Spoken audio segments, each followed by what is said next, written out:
this evening's meeting. We're going to have a moment of silent prayer, and it will be followed by the Pledge of Allegiance. Please, if you would, stand with me.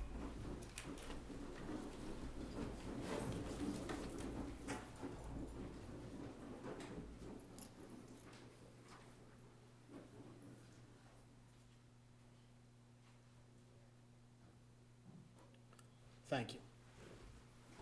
Flags.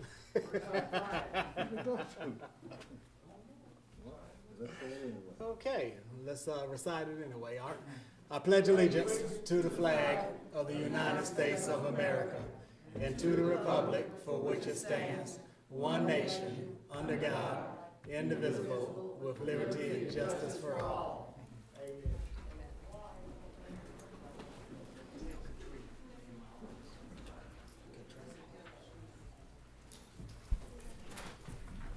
All right, first order of business will be to conduct roll call of those commissioners who are present. Commissioner DeMont Davis. Present. Commissioner Felicia Franklin Warner. Present. Commissioner Sana Gregory. Present. Commissioner Gail Hambrick. Present. All right, Madam Clerk, all commissioners are present and accounted for. Thank you, Mr. Chairman. Good evening and welcome to the Board of Commissioners regular business meeting September 15, 2020. Our first order of business is the adoption of the agenda. Any commissioners have any amendments?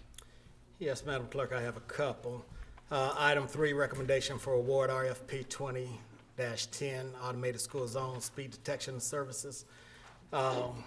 Central Services has asked to remove that. They need to get some additional information before moving forward. I'll offer that in the form of a motion. Is there a second? Second. Properly moved and second. Those in favor, aye. Aye. Aye. Aye. Opposed? It's unanimous. Second item also would like to have removed is Resolution 2020-180, bond resolution authorizing the issuance of Clayton County, Georgia bonds in the amount of $72 million. Numbers at 23. Item 23, Resolution 2020-180. I'll make a motion. Is there a second? Second. Second. Properly moved by Commissioner Davis, second by Commissioner Davis, rather. Those in favor, aye. Aye. Aye. Opposed? It's unanimous. Any others? All right, hearing none, I'll entertain a motion to adopt the agenda. So moved. Is there a second? Second, Mr. Chair. Commissioner Gregory, second the motion. Those in favor, aye. Aye. Aye. Opposed? It's unanimous. Next, we will have a presentation for sickle cell awareness by Mapilla Don, founder, CEO of MTS Sickle Cell Foundation Incorporation.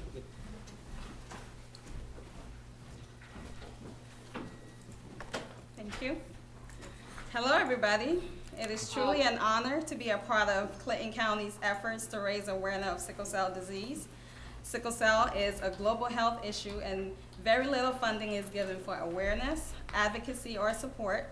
So it's a wonderful thing to have Clayton County Board of Commissioners as well as the Georgia Association of Black County Officials make this condition a priority. My name is Mapilla Don, and I am the founder of MTS Sickle Cell Foundation, a nonprofit organization that is very passionate about raising awareness of sickle cell and providing support to families who are affected by this life-threatening disease.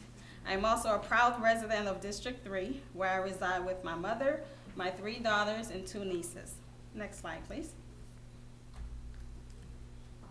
Sickle cell disease is very complex. So by the end of this presentation, it is my hope that you will know what it is, how it affects a person, how it is managed, what you can do to support those impacted by this disease, and our Go Red Clayton Sickle Cell Awareness campaign that is currently going on across the county.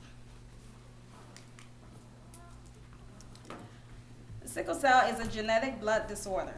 It exists when 2 abnormal hemoglobin genes are passed on from both parents to a child. In this illustration, you can see that in this illustration you have 2 people who have the sickle cell trait. Having the sickle cell trait means that a person has one normal gene and one abnormal hemoglobin gene. When two people with the sickle cell trait have a child, with every pregnancy, there is a 25% chance that that child will inherit the disease. There's another 25% chance that the child will be completely normal. And then there's a 50% chance that that child will have the sickle cell trait. Again, this is with every pregnancy. In the United States, sickle cell disease affects over 100,000 people. But I want to go further and say that it affects millions around the world. In the U.S., many of those impacted are those of African descent. But I want to caution that this is not a black disease. You have Middle Easterners who have this disease, Italians, Caucasians, Hispanics, and more. About 1 in every 365 African American baby is born with sickle cell disease in this country. Second to that is Hispanics, with 1 in 16,300.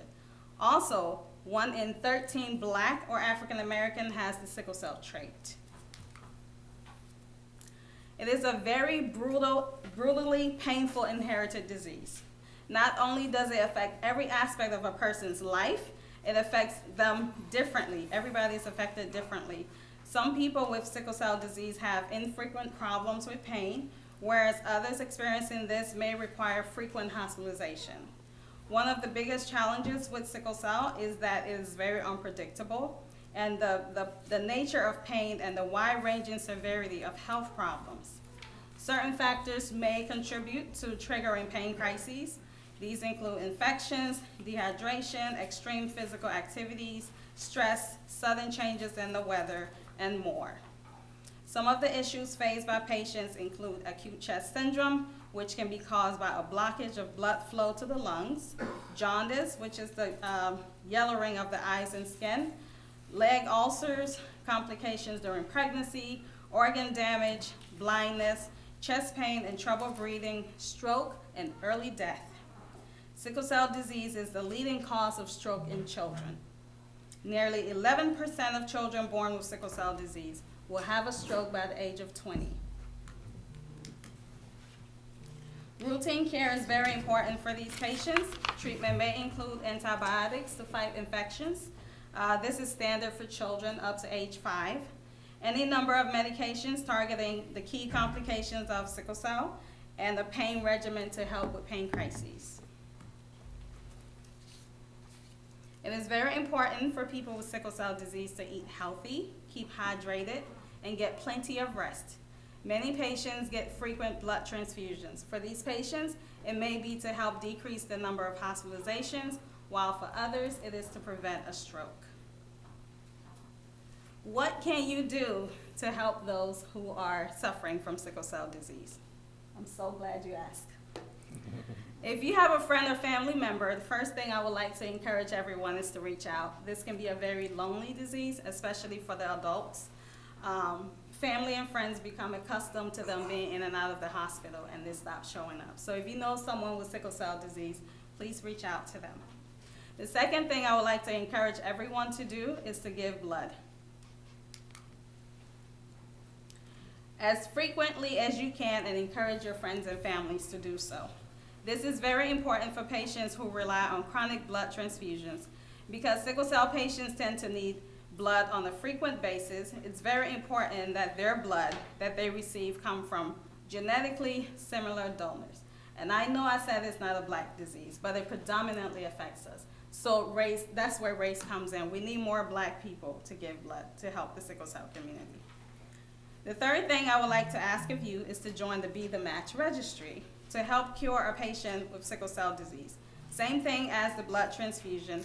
Their match is more likely to come from a person of their ancestry. So I would like to encourage everyone to use your cell phone and text "Count Me In," that's one word, to 61474 to learn more about how you can be a donor or just to register on, to be on the registry. The fourth and final favor I'd like to ask of you is to give. Give of your voice, give of your time, give of your resources. Give whatever you can to help further this cause of creating awareness of this disease that is killing people daily around the world. Support organizations like mine that works hard to bring awareness and provide support to families.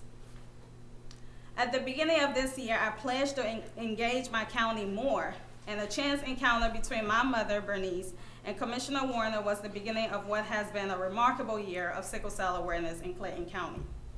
No one county in the United States, and I need y'all to hear me, no one county in the United States is doing more for sickle cell awareness than Clayton County, virtually or in person. Not only did the city of Monroe sign a proclamation making June 19th Sickle Cell Awareness Day, but this very board made a countywide proclamation. Clayton County has had billboards on Terra Boulevard encouraging the community to join the bone marrow registry. We currently have a billboard on I-75 featuring Commissioner Warner, DA Mosley, Councilwoman Knight, and more, educating the community about sickle cell disease. There are sickle cell awareness posters by Commissioner Hambrick and Warner in all of their district recreation centers. Thanks to Chief Roberts, there is a display at the Clayton County Police Headquarters with educational resources for citizens to grab and go. There are officers currently wearing sickle cell awareness masks. Okay, there are pictures. There are officers currently wearing sickle cell awareness masks, wristbands, and just wearing something red to show support of the cause. Billboards. The fire department is also on board and will be hosting us next week. September is Sickle Cell Awareness Month, but as a mother on a mission, awareness is every day for me. Sickle cell disease needs a bigger platform, and awareness is growing daily in Clayton County. And I'm just so proud of that. Please feel free to reach out to me if you have any questions. We are all over social media, and our website has a wealth of information about this condition that we are, and everything that we are doing to really make an impact in the sickle cell space. I thank you. No, we thank you for all that you're doing to bring awareness to this very serious disease. So thank you for your presentation this afternoon. Is there any comments by any of the board members for Ms. Dawn? I would like to say thank you to Commissioner Hambrick for inviting Ms. Phillips. Chairman? Yes, Commissioner Hambrick. Were you finished, Commissioner Warner? No, and I was just Hold on saying just a second, Commissioner for Hambrick. inviting Ms. Miller. I thought that was just extra extraordinary, and to see the women of this board know the challenges of sickle cell and of those that are dealing with it. I just, as a commissioner who has watched this resident work tirelessly, I thought that it was just a testament to the work that Mapiller Dunn has done for another commissioner, for Commissioner Hambrick, to make this recommendation for this evening. So as one commissioner to another, I just wanted to say thank you. Commissioner Hambrick. And thank you, Mapiller, for an amazing presentation. Yes.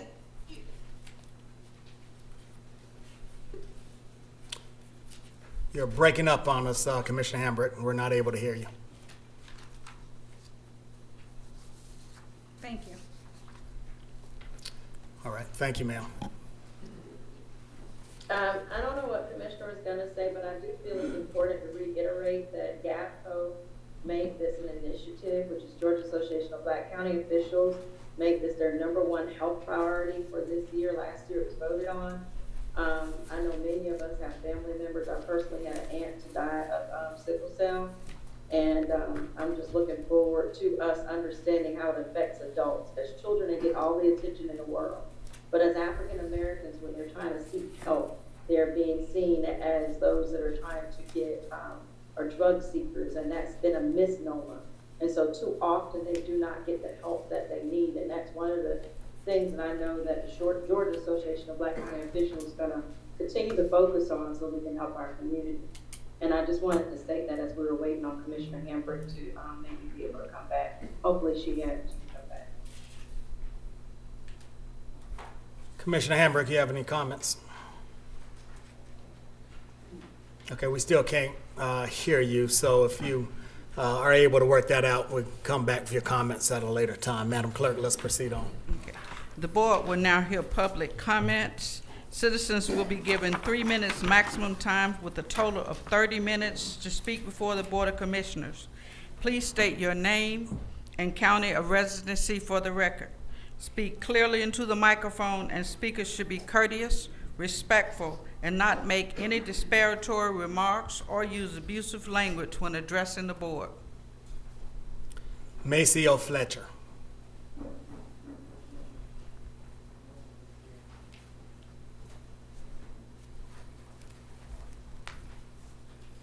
Good evening, Commissioners.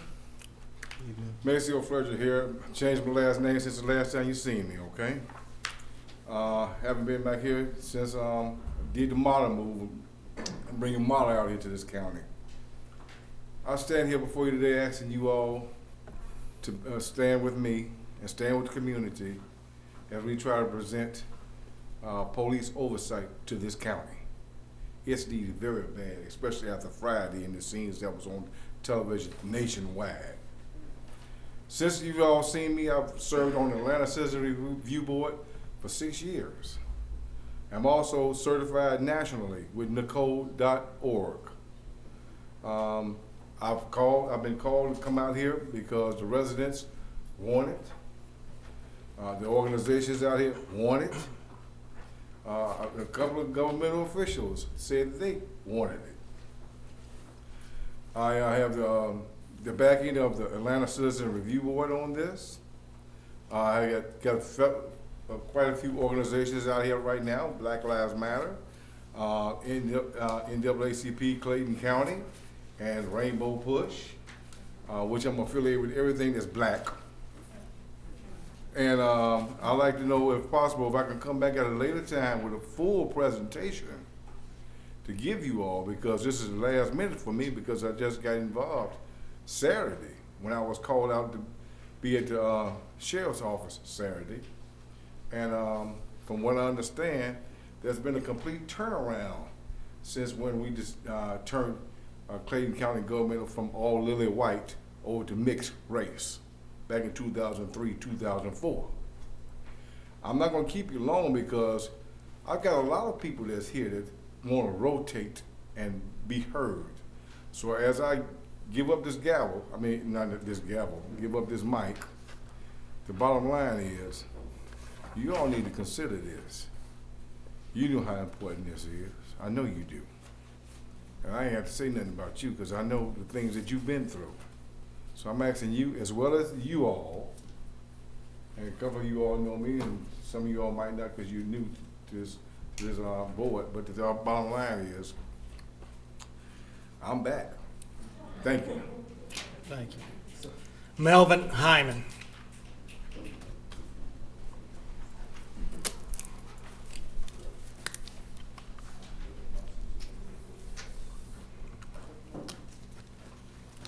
How are you doing today? Just fine. My name is Melvin Hyman. I reside in District 2.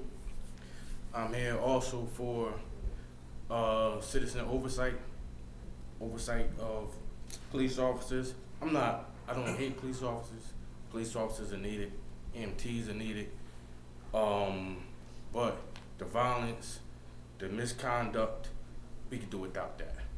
Can't do without the police, we can't do without the EMTs, we can't do without destruction, but we can do without the violence, we can do without the misconduct.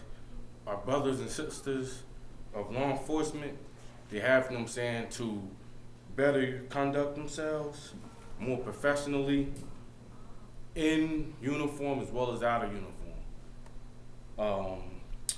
I've been dealing with a case, an IA case 19-176 throughout Clayton County.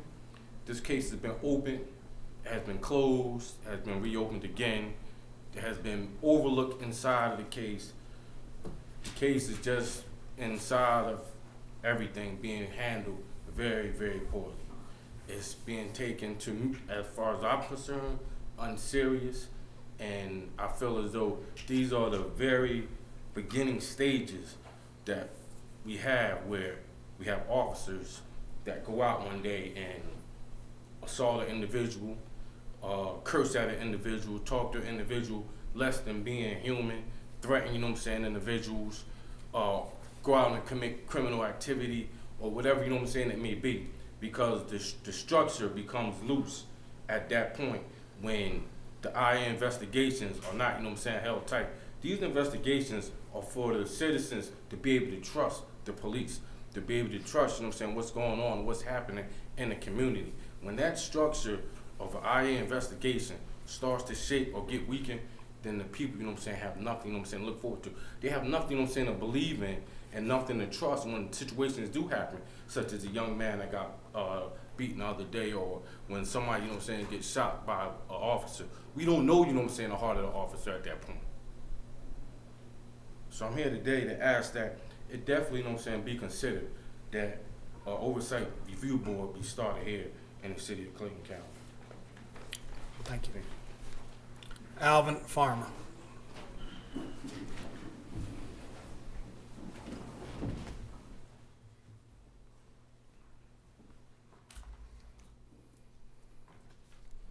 Mr. Farmer, pro-advocate community activist, unincorporated Clayton County.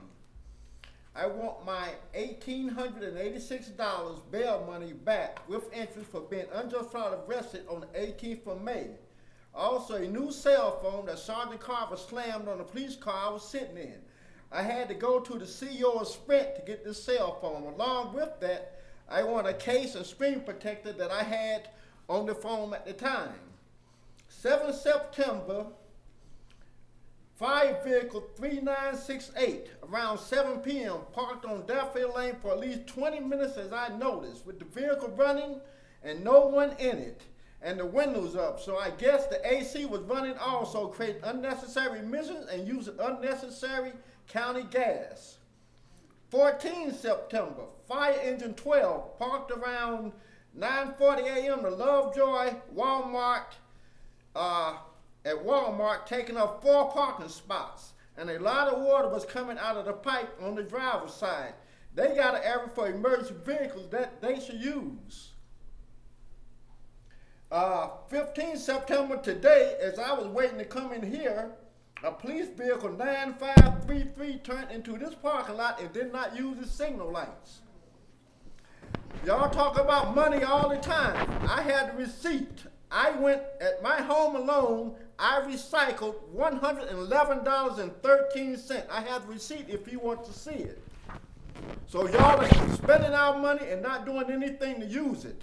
That door right there, all the time we're sitting in here from 6 o'clock, people going in and out and slammed it. They need to hold that door. I spoke to that. Officer Helms talking about they can't do nothing about that, and it doesn't matter because these cameras are not running. On the 8th of August, Chairman Turner, I informed you was using your cell phone while you was driving, and you said you called in so that nobody would hit me when I was walking on the street. I am going on 66 years old. I now know how to walk in the street. In the Air Force, we got to know directions. All the traffic was going on Monday Mills going west. I was walking west in an eastbound lane because wasn't no traffic was there. So I did not put myself in danger. And you need to correct that problem, and then all those problems else that I have notified you. And I've been redlining this paper that you had for I don't know how long. This is the worst I had. I've redlined it. I will leave this for Commissioner Warner, which is my commissioner, and them to look at it, and y'all can fix it because it hasn't been fixed, and I'll keep on doing it. Thank you and have a good day. Thank you. Kevin Barcelona.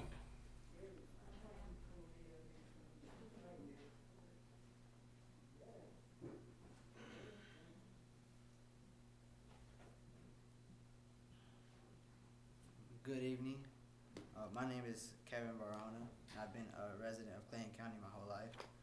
On behalf of Teens for Justice and Clayton County Young Democrats, we would like to invite you all to march to the polls on October 16th at Lee Street Park. The purpose of March to the Polls is to get the community involved in voting and getting the attention of the community. This way, more people can vote and get their voices heard. Our goal for this March to the Polls is to get more people to march and vote and overall have a better turnout. Last time we had a march to the polls, we had around 70 people to march and vote. So we plan and hope on having a bigger turnout this time. We also want to encourage a legislation for a police oversight board. Thank you. Thank you. Alfred Dixon.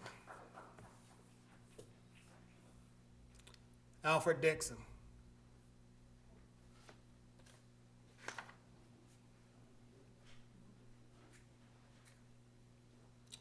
Timothy Vondale Jefferson.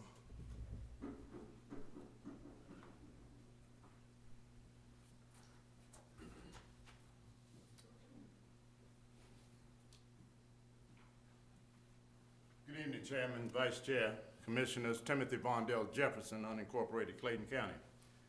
I think I'm gonna reiterate what I spoke to you guys about a month and a half ago, about the sheriff that resides and oversees this county. Now, to my understanding, I asked the chairman, and you're a retired law enforcement officer. In my understanding, the sheriff department has 3 mandates. That is secure the courthouse, secure the jail, and serve warrants. We have a Clayton County Police Department. They answer to 911 calls. They are the one that's keeping the crime down. So this fictional character called Batman, that is training his officers to be pit bulls, that's what that Cobra unit is. All right, I'm gonna remind everybody we're not gonna have any outbreaks, okay? But if you train a dog to attack, that way, that's what they do. Now, I don't know what it's gonna take. Last time I asked you, the chairman, to call the governor in for oversight of this jail and this structure. Now, Chief Roberts have the Tiger unit. He has trained officers. They know how to respond. This Cobra unit is out of control, and is out of control inside of the jail. Now, he has cost us $16 million taxpayer money. We fund the police department. We fund the district attorney's office. This is about to cost us another $3 million.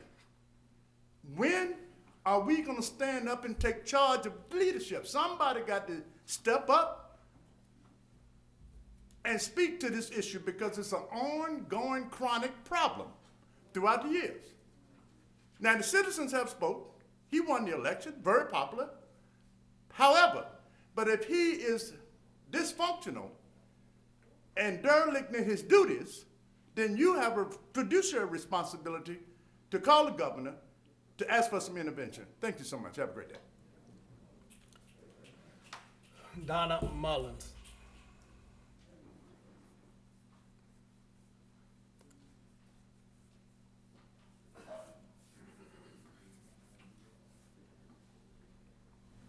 Good evening, Commissioners. I pray that you and your families have been safe and well through this pandemic. I know it's been difficult for everyone. It is the 3rd Tuesday, so we will be hearing zoning issues tonight.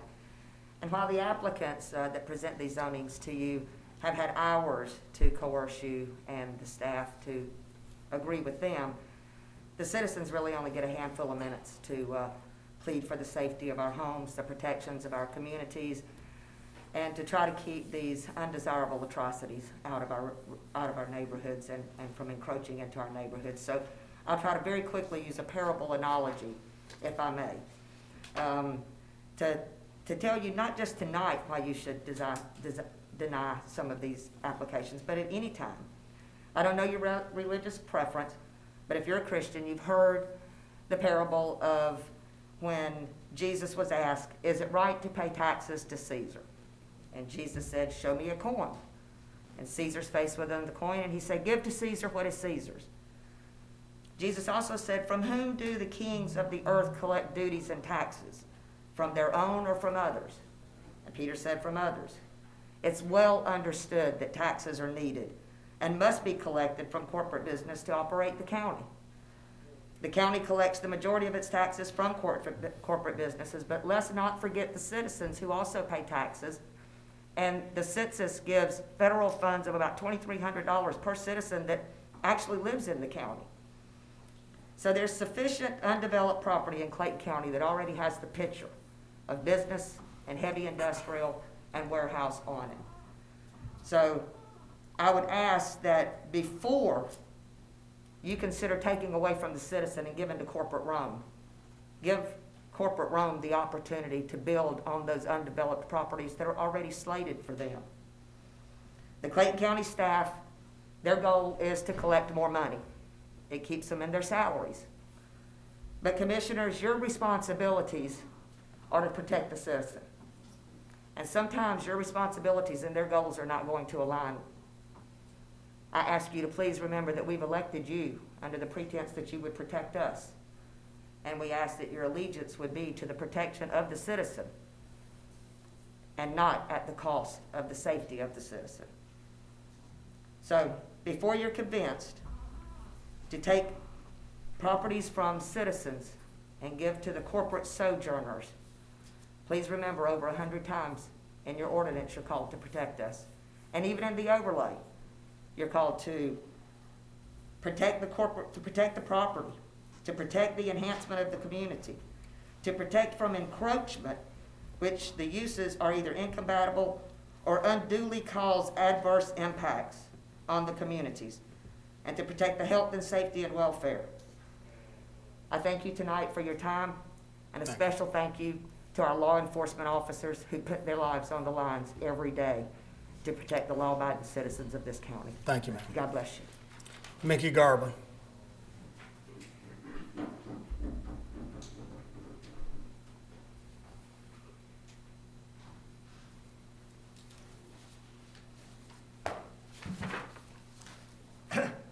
May I remove my mask? Yes, sir.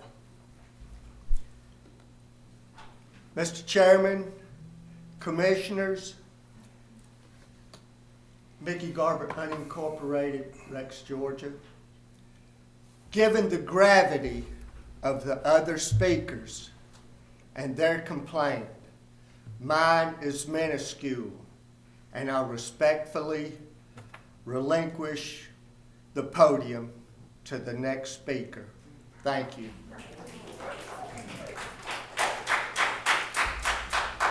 All right, Eric Bell. Eric Bell.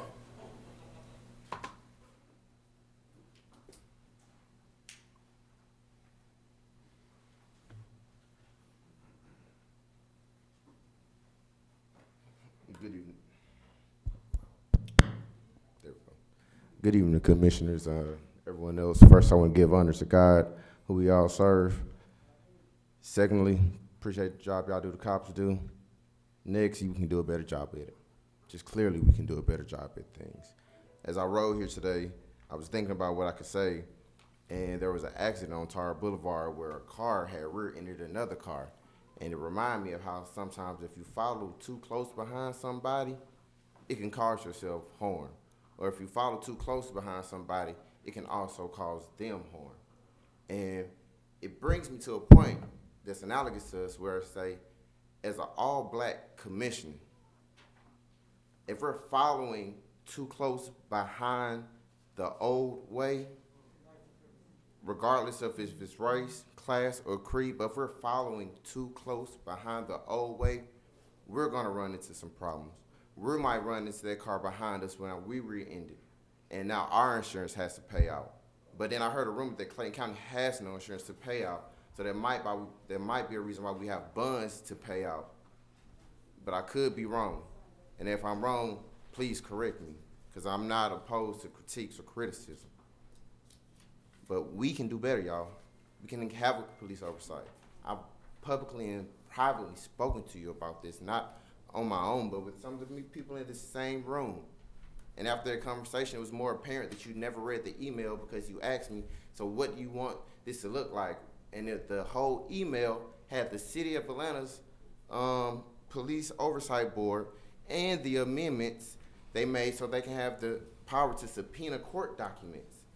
And y'all asked me that question, so I was like, dang, I figured you wouldn't read all the documentation, but I thought you guys would at least read the email. But I could be wrong, and if I am, I misspoke again. And I usually come up here and speak so eloquently, but I just couldn't find those words, so I wanted to make it plain. We need oversight. I could use a Bible verse, but I can grab something from Buddhism. So we all know how Buddha had prayed. He sat down and prayed and fasted. And he's often depicted with cornrows or bantu knots on his head. But they're actually snails. They came to protect him because they had the oversight to see that if he stayed here and prayed and fasted here, he would die, not only from exhaustion, but from heat. So the snails, they climbed over the Buddha with their slick sludge, and they kept him cool. They climbed over the Buddha with their shells and protected him from the heat, even though it might be of a detriment to their self. And those snails perished. But hopefully, we won't perish. Or if you have a police oversight committee, you won't perish. Politically or figuratively or however you may see it. But the people of Clayton County are perishing. Your time's up, sir. Well, with that, thank you. Thank you. All right, Linda Jones.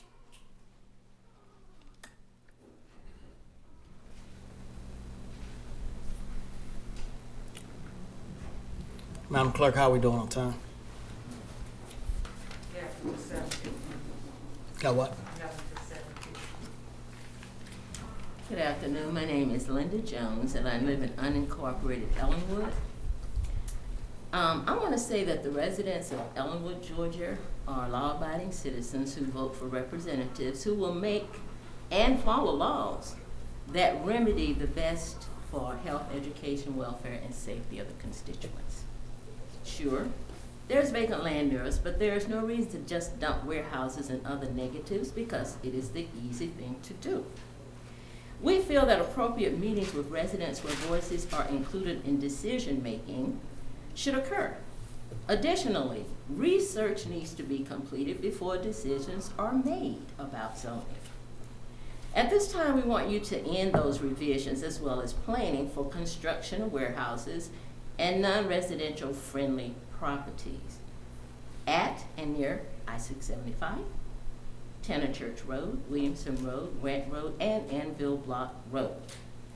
We have encountered enough dangerous oxygen inhibitors and pollutants that shower us daily with gas fumes emitted by hundreds of individually weighted 80,000-pound trucks.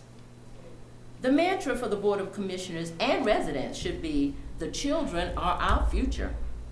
On the other hand, how will they be able to effectively lead the way if they develop pre-existing respiratory conditions such as asthma, cancer, lung and heart disease after long-term exposure to toxic gases?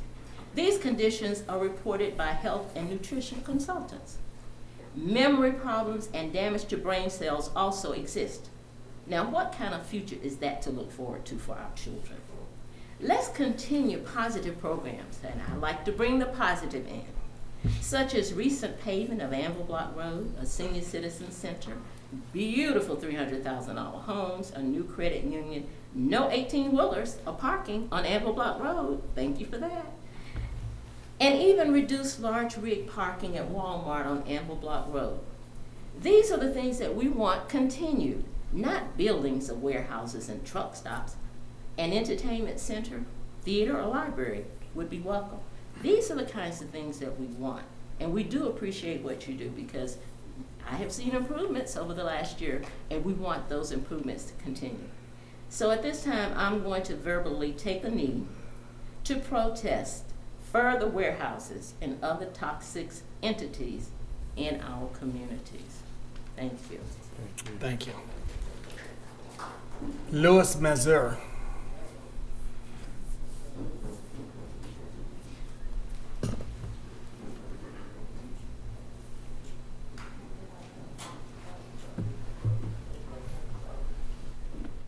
Good evening, Commissioners. I'm here to speak in reference to the rezoning of Plantation, Parkway, County Line Road. Are you wanting to, we have zoning hearing in a little bit. There's a separate part of the agenda where we ask if anybody wants to speak for or against a particular zoning request. Are you here for that, or do you just want to make a general public comment? Yes, sir. I want to speak directly on the zoning. Okay, you'll have your opportunity at the little later. Okay. Yes, sir.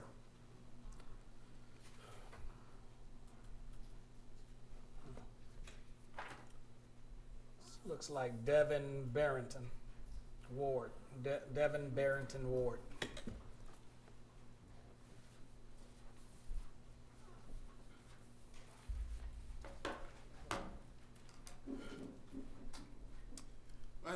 27 Barrington Ward. I serve as one of the co-leaders of the Movement for Black Lives Atlanta chapter. I also serve as the managing director of the Black Futurist Group. And I'm here in Clayton County tonight because the devil is busy in Clayton County. And you all know who that devil is. That devil is Victor Hill, your unlawful sheriff. The devil is busy in Clayton County shooting girlfriends and getting away with it. The devil is busy in Clayton County being investigated by the FBI. The devil is busy in Clayton County arresting political opponents. The devil is busy in Clayton County riding around in tanks and fancy cars so he can feel like a big man. The devil is busy in Clayton County abusing black and brown residents. And you all as the commissioners are busy doing nothing but co-signing his war on Clayton County residents. But we are here tonight with a very clear and simple message. The people have drawn a line in the sand. You see, either you are with him or you are with us. You all need to defund Victor Hill because every time you approve his $40 million budget, you approve his slaughter, abuse, and disenfranchisement of people in this county, like Roderick Walker. This commission and every elected official in this county needs to be demanding that the charges against Mr. Walker be dropped. You need to be demanding that there be charges, criminal charges, filed against the deputies who beat him in the middle of the day. And you need to be demanding that Victor Hill resign. And so let me also make something very clear and simple. If you do not, you will lose your seats. We will run young people against you. We have the resources to do it. We will make advertisement. We will bird dog you at events, churches, your grocery store, wherever we have to go until people in this county can feel safe. Stop colluding with the devil. Hold Victor Hill accountable. Be a public servant. Side with the people. My God, how can this lawless man be your chief law enforcement officer and you all do nothing about it? Have you seen the conditions at the jail? Of course you haven't, because you haven't gone there. I have. I've seen it for myself. It's worse than Guantanamo Bay, at least what I've read in the books. Mr. Chairman, you have a responsibility. Defund Victor Hill. Do your job. Madam Clerk, that concludes public comment. Those of you who we did not have opportunity to get to today, you will be first on the list at next board meeting. The board will now consider the consent agenda items.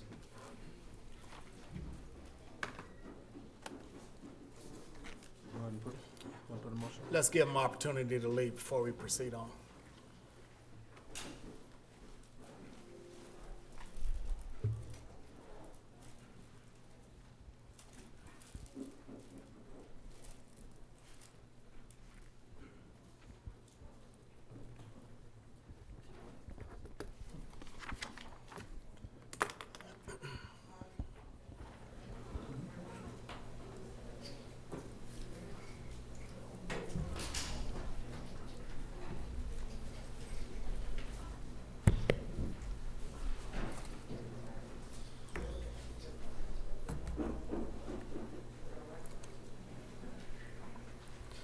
All right, next up is approval of the consent agenda. Do I have a motion? Motion to approve. Is there a second? I'll second the motion. Any questions on any of the items? All right, hearing none, those in favor, aye. Aye. Opposed? It's unanimous. Mr. Chairman, the next four items are board appointments. All right, first board appointment is for the Board of Appeals. Mr. Larry Bussey's appointment to the Board of Appeals expires on September 2nd, 2020. The new appointment will begin September 15th, 2020, will expire September 13th, 2023. This is Commissioner Davis's selection. Do you have an appointment? Yes, I move we reappoint Mr. Larry Bussey to this board. All right, is there a second? I'll second the motion. Those in favor, aye. Aye. Opposed? It's unanimous. Next appointment is for the Code Enforcement alternate position. This appointment is to fill the alternate member of the Code Enforcement Board that was previously held by Sylvia Shelnut. This is a at-large appointment. Are there any recommendations? I'd like to recommend Garvey Chillis. Is there a second? Second. Second by Commissioner Franklin Warner. Those in favor, aye. Aye. Opposed? It's unanimous. All right, next appointment is to the Mental Health Board. It's at large. The appointment of Eric Bell will expire on October 7, 2020. On the Mental Health Board, the new appointment will be on October 1st, 2020, and will expire October 7, 2023. This is at large, as I mentioned. Are there any recommendations? Any recommendations? All right, continue to hold that one. Next board appointments as a mental health at-large appointment, Mr. Brian Flowers. His appointment will expire October 7, 2020. New term will start October 7, 2020, 2023, I'm sorry. This is an at-large appointment. Are there any recommendations? I move we appoint Mr. Derwin Davis. Commissioner Davis just asked to appoint who? Derwin Davis. Derwin Davis. Is there a second? I'll second the motion. Are those in favor, aye? Aye. Opposed? Okay, it's unanimous. And that is it for the board appointments, Madam Clerk.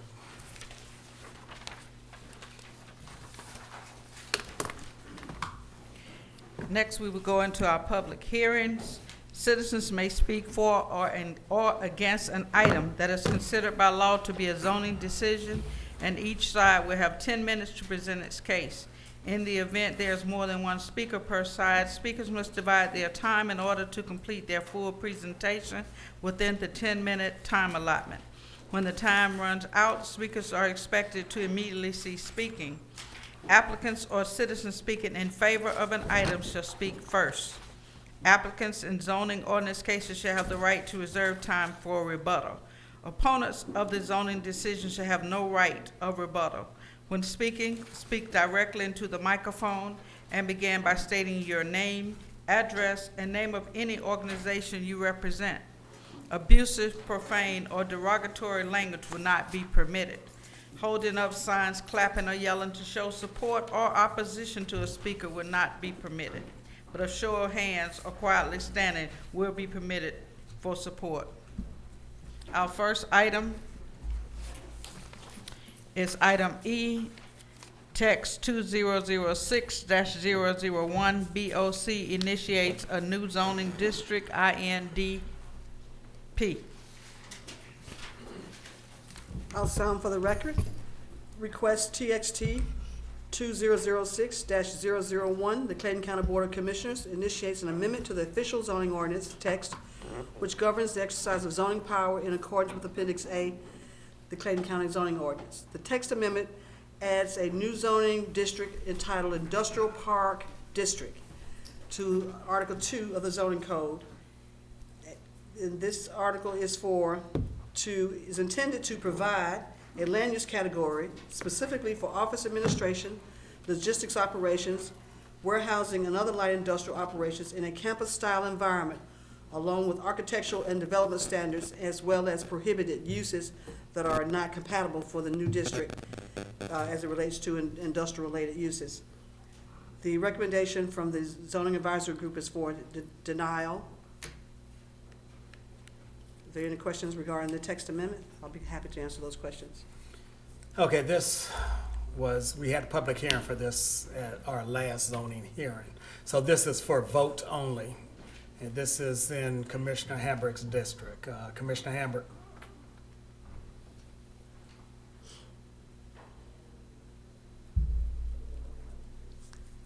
You with us, Commissioner?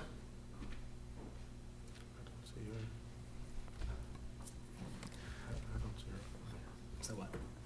Looking on the screen, I don't see the tag on there. Okay, she is having technical difficulties. Mr. Chair, can Yes. I make a recommendation that someone please remind us that we can pull up the the call-in number. There's a call-in number that goes along with the Zoom because sometimes connection is not as good.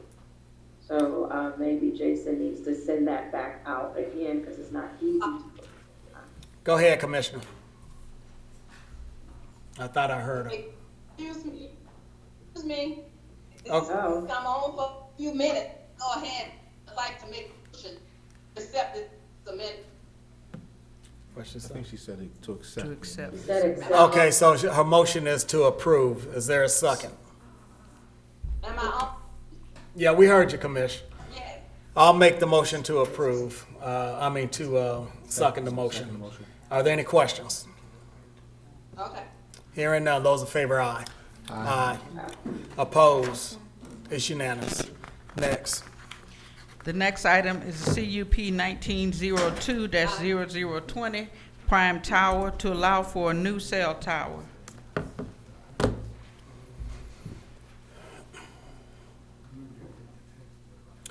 Please, that applicant come forward. Ms. Span.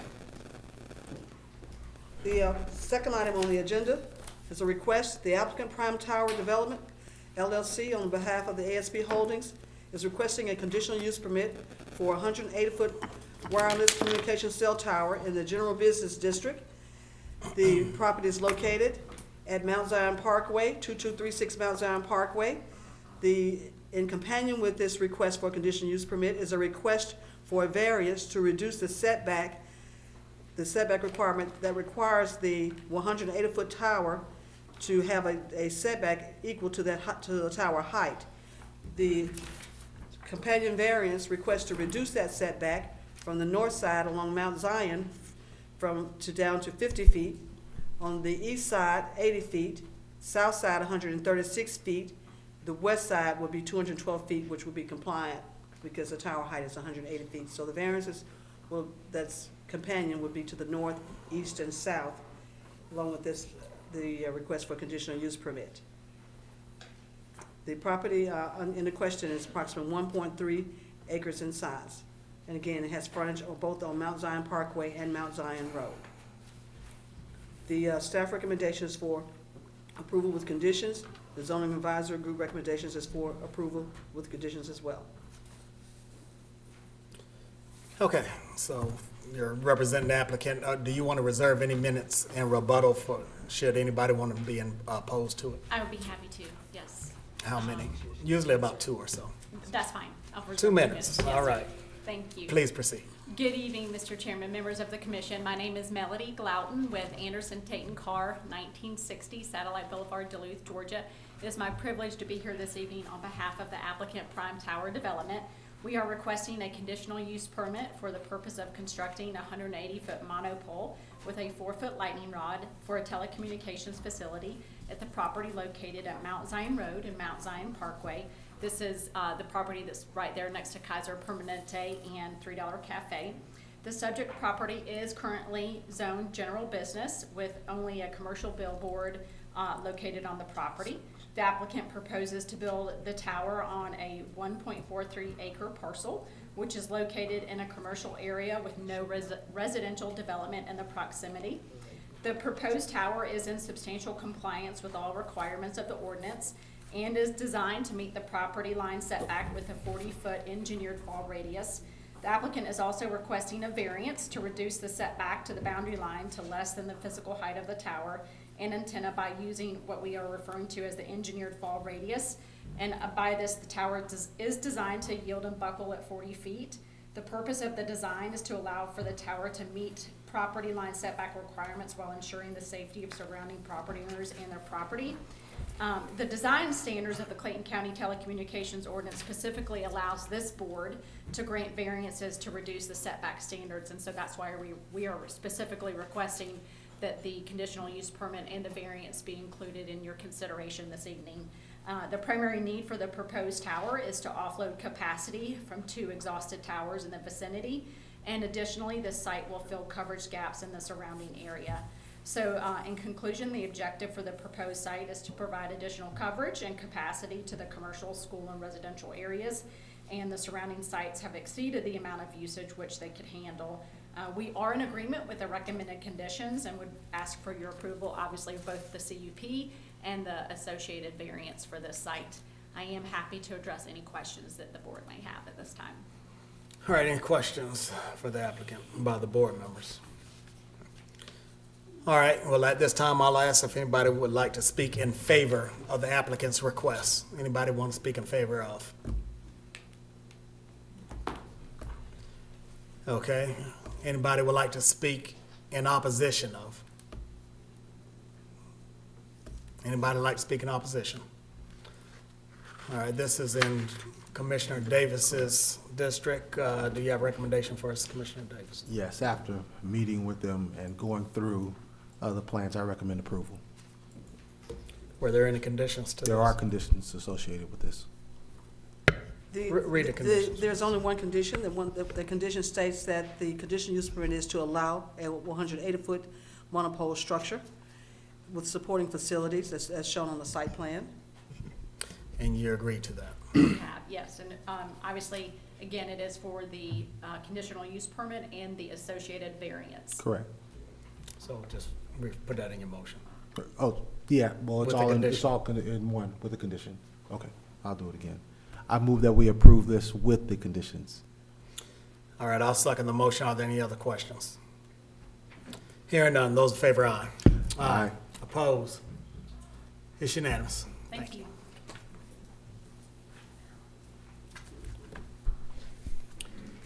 Next. The next item is item G, BOC 2003-0046, requesting to rezone RS-180 to PUD. Yes, ma'am. The agenda case number BOC 2003-0046.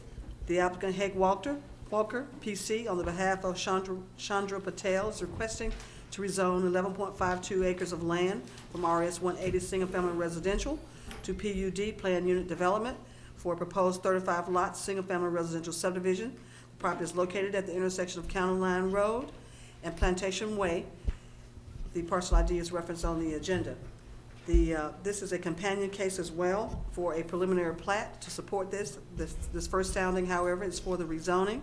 I'd like to indicate that the applicant has requested in writing to table the request for rezoning as well as the request for preliminary plat, which I haven't sounded yet, but there's a request on the table for the board, request on the floor for the board to table this item at the request of the applicant, and staff supports that request for tabling, given that there are some indications that there are access issues that need to be addressed with the Fayette County as it relates to access on County Line Road. So staff recommendation is for table. The zoning advisory group recommendation was for denial. Is the applicant here? It is. We received that Is information. it your intent to table this? It is, yes. I'm Michael Warner with Hecht Walker on behalf of Mr. Patel, and yes, for both of those, we're asking that it be tabled for the next hearing. Okay. I cut you off, Commissioner Warner. You were saying? No, I apologize. I saw you was walking up. I had just received notice that, to confirm that I received it in writing to table this recommendation at this time. I do have one quick statement. It was a little confusing the way it was listed on the agenda, even regardless of it being tabled. I do apologize to the board. I was not able to make the work session, but I do want to receive some clarity in the future of how things are put on the agenda and notified to the public. In particular, since we have somebody from Mr. Hagg's office here, of concern, as I mentioned before, was that our residents received information in county letterhead in one of your envelopes. So I am definitely going to agree with the recommendation of tabling this, but I think that is something that needs to be noted on record as we move forward. Is that your motion, Commissioner? That is my motion. Table it to what date? Until what day? Table it until next month. What's the date? October 20th. October what? The next zoning hearing will be October 20th. You hear that, Commissioner? Yes, sir. October 20th. I'm aware. Okay. So the motion is to table it to October 20th. Is there a second? I'll second it. The chair. Commissioner Davis second the motion. Any other questions? Hearing none. About Those, Gregory, sorry. excuse me? Can we make another note? There's gonna be no more notices sent back anytime soon, right? Hold on, we're in the middle of the motion, Commissioner. You can have a statement after. Those in favor, aye. Mr. Chair, I couldn't hear you. I'm sorry. No problem. Those in favor, aye. Aye. Opposed? It's unanimous. You had a comment, Commissioner. I have really a question. So for process purposes, and so I won't get inundated with 1,000,001 calls with what happened before. So we tabled this until the next month. There's going to be no more communication sent out until it comes back before the board, other than the hearing date, and that will be sent out properly in the proper format, correct? That's correct. As a courtesy, we will update the posted sign on the property. Okay, so the attorney who's standing there, you all are not gonna send a letter out in your envelope, right? No. I'm watching. All right, sounds good. Thank you, sir. And is that for both the rezoning and the preliminary plot? Are you, I guess one go They're hand in hand? Yes. Okay, we still need to go through the motions. Go ahead, Madam. Yes, I'll sound the companion application, Plat 2006-003. The applicant, Heck Walker, on behalf of Chandra Patel, is requesting a preliminary plat for the proposed 35-lot detached, single-family detached subdivision. Again, the property is zoned RS 180 and is proposed to be rezoned to PUD. The preliminary plat is a companion application, given the fact that the PUD is generally approved site plan specific, so the request for preliminary plat accompanies this rezoning to the Board of Commissioners for the board to make final decision on the preliminary plat. Again, the staff recommendation is to table. The zoning advisory group recommendation was to deny. All right, your intent to table it? Yes. Commissioner Franklin Warner. Yes, it is my recommendation to accept the intent to table this zoning matter until, I figure, to the October date. That's your motion. Is there a second? Second. Commissioner Davis, second the motion. Any other questions? All right, hearing none. Those in favor, aye. Aye. Opposed? It's unanimous. Thank you, sir. The next item is BOC 2006-0053, FLUP, amend future land map, LDR to MXI. Agenda item number BOC 2006-0053. The applicant, Brock and Irby, LLC, on behalf of Mboc Land Partners, LLC, is requesting a future land use map amendment from low-density residential to mixed-use commercial industrial for the construction of a 499,500 square foot warehouse facility. The subject property is currently zoned RS 180. The proposal to accompany this request for a future land use plan amendment is a request to rezone the property to warehouse zoning. The subject property is located at 4221 Williamson Road at the intersection of East Tanner's Church Road and Williamson Road. The parcel ID is identified on your agenda. Staff recommendation is for approval with conditions. The zoning advisory, well, not in this case, this is a fluke, so no conditions. I'm sorry. The planning and zoning recommends approval of the future land use plan amendment, and the zoning advisory group recommended approval of the future land use plan amendment.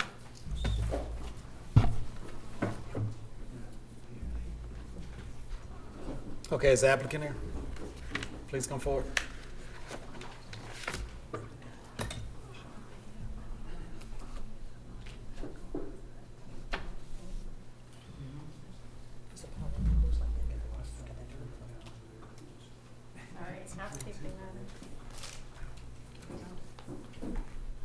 Good evening, everyone. It's good to see some of Good you evening. in real life and on Zoom. Would you like to reserve any minutes in rebuttal? I actually wanted to request if I could have an additional 5 minutes for rebuttal.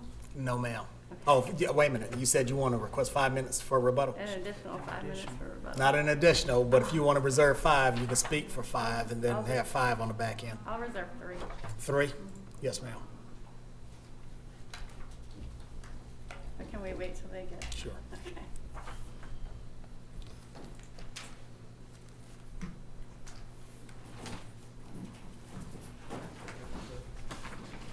You have the clicker? Okay. We're gonna go through the slides. If the timekeeper will reset the clock to 7 minutes, we haven't started yet.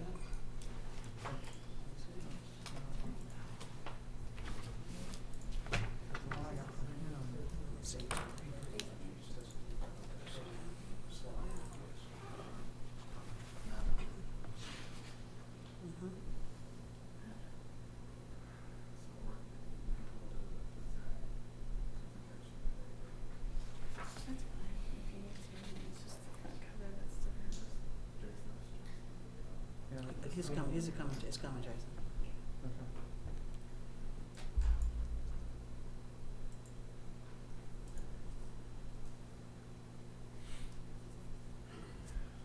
Sure, say can't send it.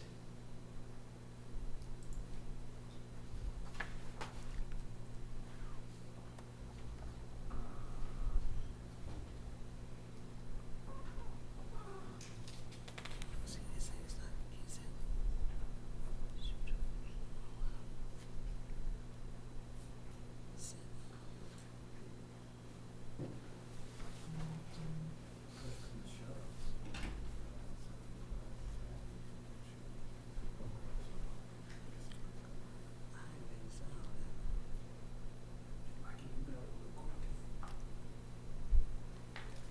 It's from me, does that help? Yeah. Don't really refer to me.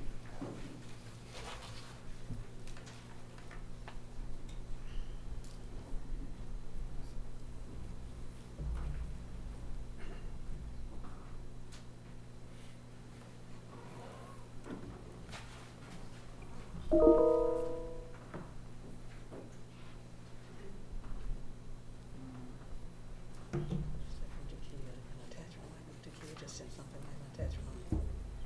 She just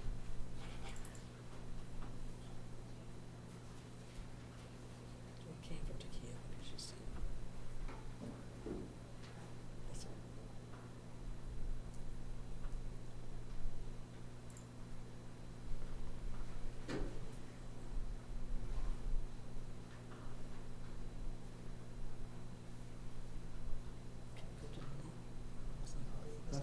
That's the one.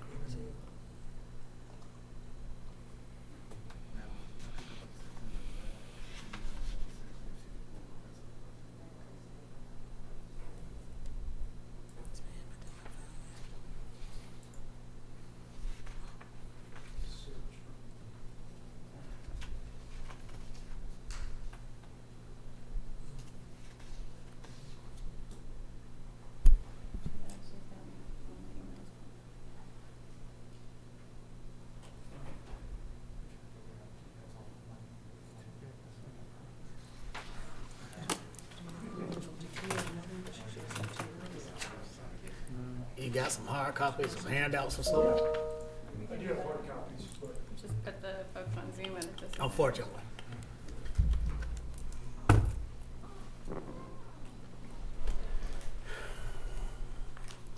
I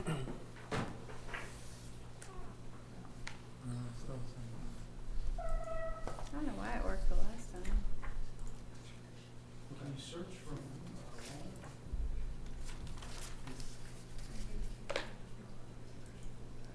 Adam. Adam. Hey. No, that's not it. No, that's not it. That's not it. Adam, can you send it? Can you send it, Jason? Yeah, she spoke with this before. She just spoke to Jim.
What's the problem, Madeline? Are we able to find it or not? The PowerPoint it's not opening up that the presentation is on. There's a presentation on there.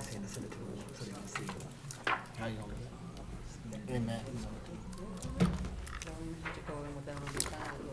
All right, what we're gonna do is we're gonna scan in the hard copy and email it to the commissioners. So if you would, give us a couple of minutes, commissioners, and then revert, check your email.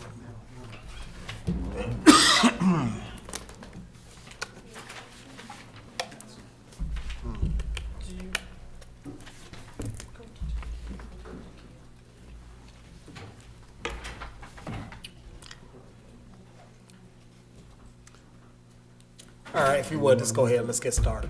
You think you guys will be able to get it? That's fine, we can do that. Do they have a PowerPoint presentation? Because they have The applicant is willing to default to the next case, so, and then we'll see if we can get the PowerPoint presentation back on. And then if we can get it on, then they can present then. It's a board's desire. All right. Thank you. Madam Clerk, let's move to the next case. So is J a companion case, or do you want me to go to K? Or Is J a go companion? with that one? The next one was a companion case, so we'll go over to. K? K. That would be, BOC 2007-0058, MOD requesting a modification to zoning conditions for the development of a hotel development. the request before you today is BOC 2007-0058. The applicant, Comundi Properties, LLC, is requesting a modification to zoning conditions for the development of a hotel, for a hotel. The subject property is located at the corner of Forest Parkway and Highway 85. The parcel ID numbers are identified on your agenda.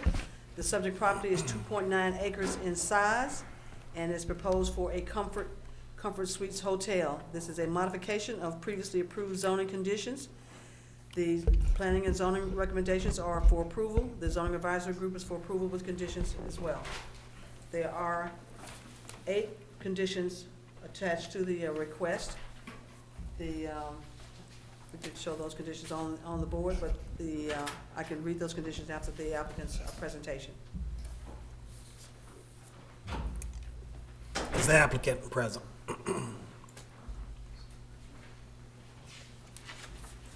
Is the applicant present for this request?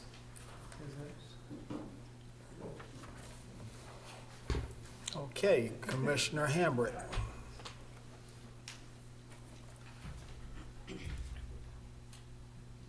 Is she online? Commissioner Hambrick.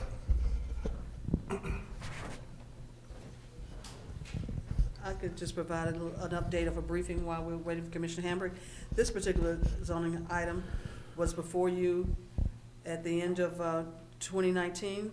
This was a request for a hotel site at the intersection of Highway 85 and Clark Highway, Forest Parkway. If you recall, they proposed to put 2 hotel building pads on the site. They were for 2 8-4 unit hotels. The applicant has since filed for development plans and found out that there are some restraints on the property where he cannot build the 2 hotel pads, so he's now proposing only to build 1. So there is a modification to the site plan as approved by the board, because the board specified that the second hotel pad be reserved for green space until such time that the hotel could be constructed. Since there are no plans for that second hotel, that area now will be utilized for parking. So therefore, the applicant, I needed to come back to this board to get a modification of the previous approval in order that he could now proceed on with the development of the 1 8-4 unit hotel site. All right, Commissioner Hambrick. Yes, can you all hear me? Yes, we hear you now. The applicant is not present, so how would you like to proceed? Yes, I would like to approve the modifications with the conditions, and if Madeline will read those conditions, please. Yes. Well, hold on, we still have to go and have a hearing if we're gonna move forward with it. So with that being said, is there anybody here who is in favor of the applicant's request? Anybody want to speak in favor? Anybody want to speak in opposition? Mr. Chairman. Mr. Garber. Thank you.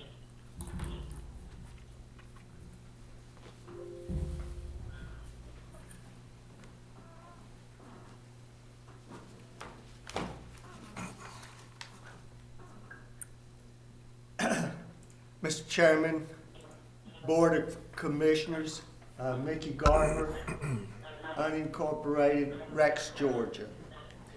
I'm seeing here on the application that they should have, where I read it, 40% of the structure shall be constructed of brick, granite, stone, or marble.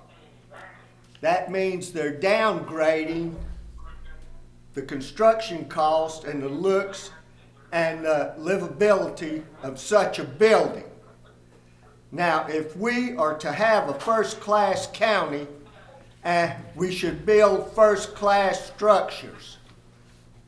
I should say to you that for the zoning board to review this again and make sure that the building is all brick, all marble, or all of one consistency, not to be a hodgepodge of a structure. Are there any questions to my statement? Thank you very much. Thank you, sir. Anybody else like to speak in opposition to? All right, Commissioner Hambrick.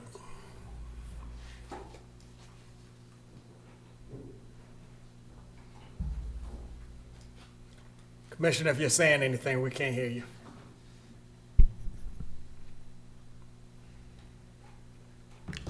Pretty much she had asked Madeline to read the conditions, so if we want to proceed with that part of it, that's what she was asking for. I could go ahead and read it to the record. While waiting for her to join us, just go ahead and read the conditions. The recommended conditions by staff and agreed upon by the zoning advisory group. And this is an edited note to the condition that the property shall be limited to one 84-unit hotel structure as shown on the site plan.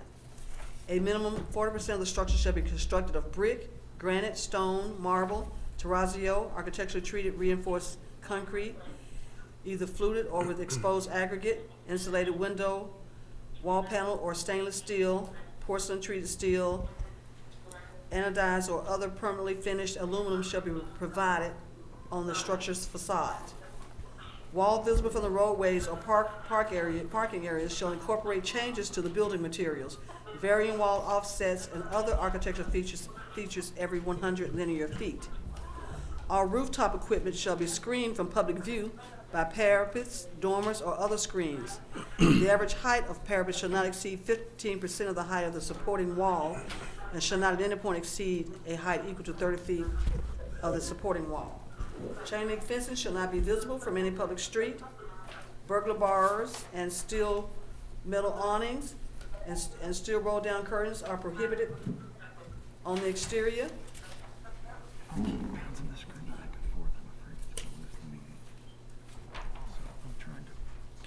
Is it prohibited on the exterior of the structure as well as on the rear?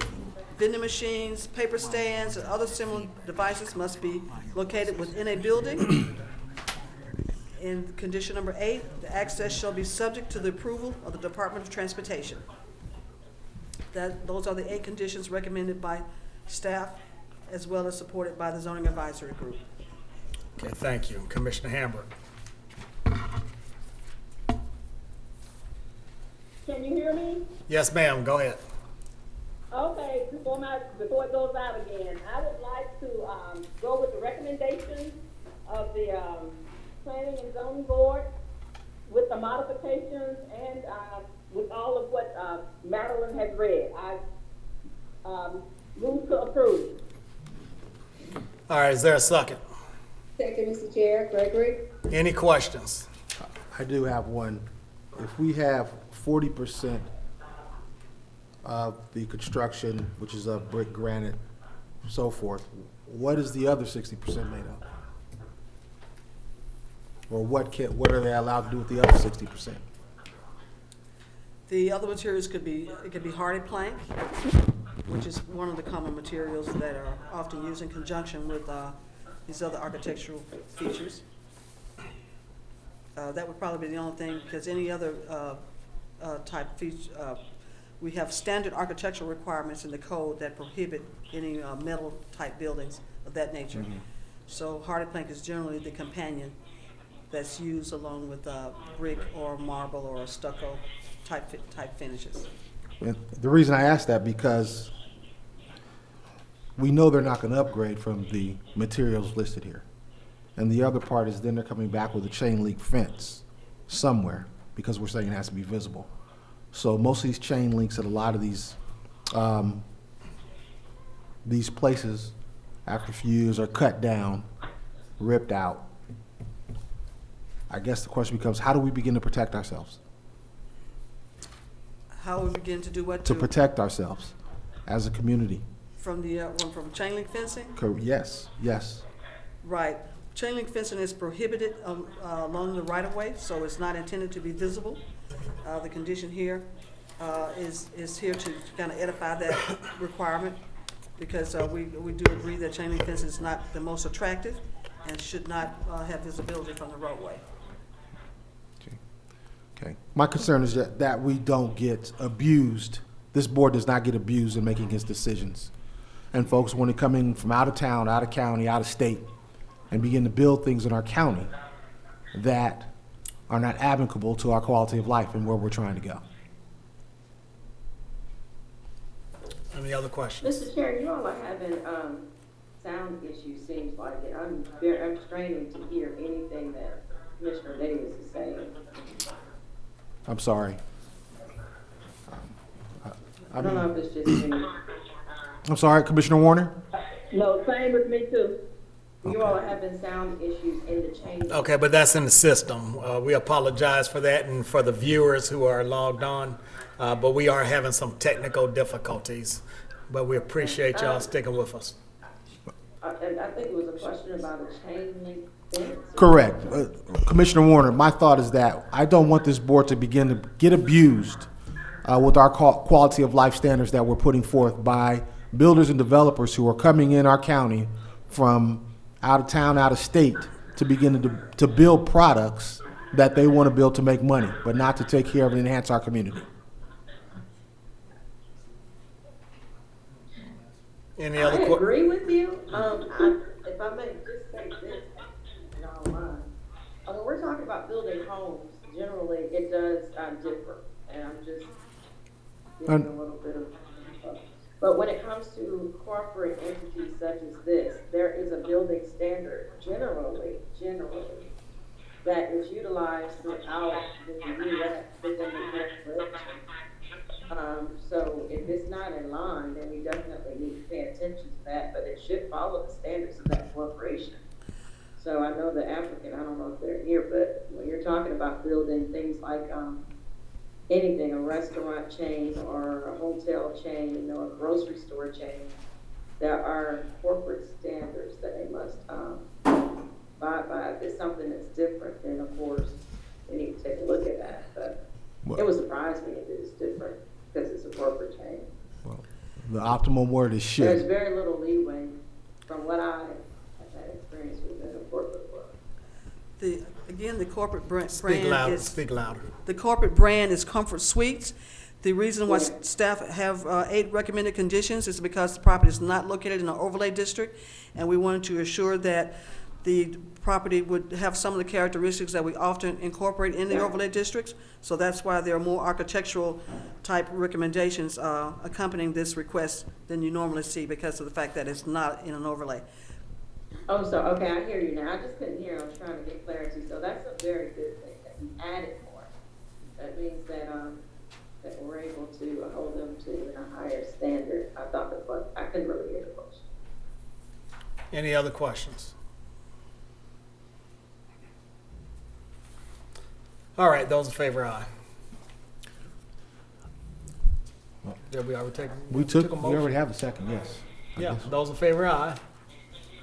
The motion was to Well, approve, correct? Maybe they want to tell them to raise their hand also when they say aye. Oh, yeah, I So, forgot. I there couldn't you go. see either. Yes.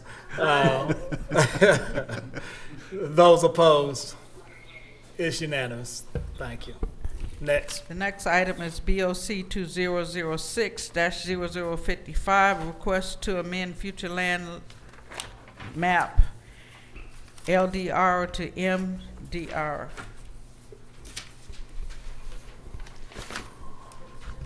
Again, we have companion cases. There's actually 3 related companion cases with this application. Sound in the first. The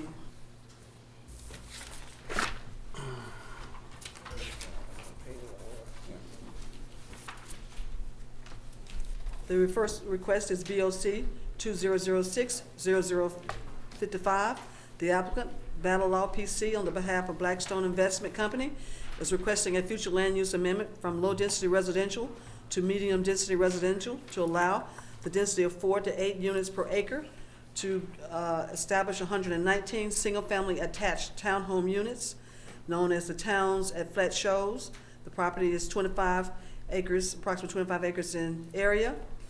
And property is currently zoned RS 180, and the companion application is to rezone the property to PUD. The subject property is located adjacent to the Castlegate subdivision near the intersection of Creel Road and East Fayetteville Road. Staff recommendation is for approval of the request to amend the future land use plan map from low density to medium density residential. I want to state that the applicant has requested tabling of this request as well as the companion 2 cases, and we have received that request to table in writing, and that's a request for a 30-day table. Okay, is the applicant here? The applicant is on stream. If you have any questions or desire to hear Is from it the Ms. applicant. Battle? That's correct. It would be Ms. Battle. Ms. Battle, can you hear me? She can hear us, but I can't bring her in. Okay, all right. We have it in writing and you are present, so we will move forward with Ms. Hambrick's recommendation. Ms. Hambrick? Yes, I move that we table this, BOC, anyway, we table the request from Ms. Battle. All right, is there a second? To what day? I'm To sorry. what day? To what day are you gonna table it to? October 20th is the next meeting date.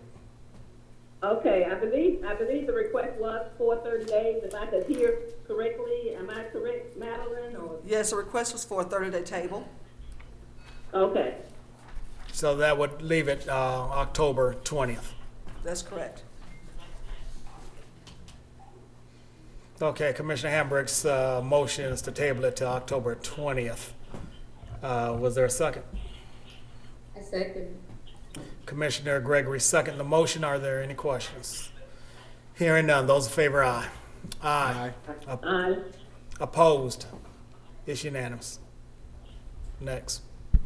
The next item is MBOC 2003-0045, rezoning request to rezone RS-180 to PUD. This companion application, BOC 2003-0045, is the request to rezone the subject property sounded previously.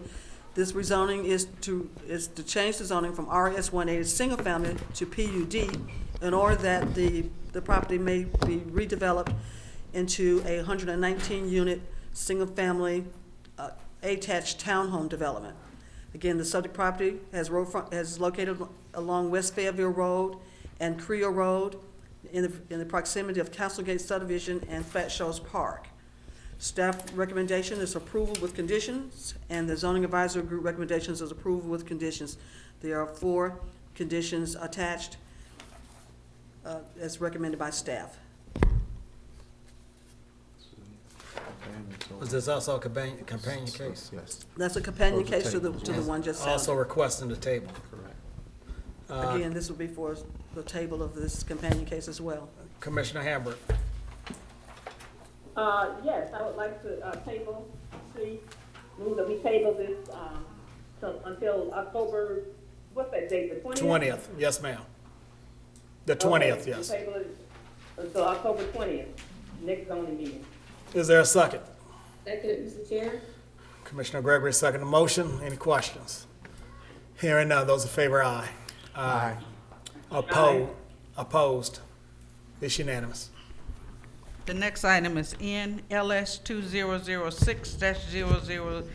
2006-0009 preliminary plat requesting a new 121-unit single-family attached townhouse community.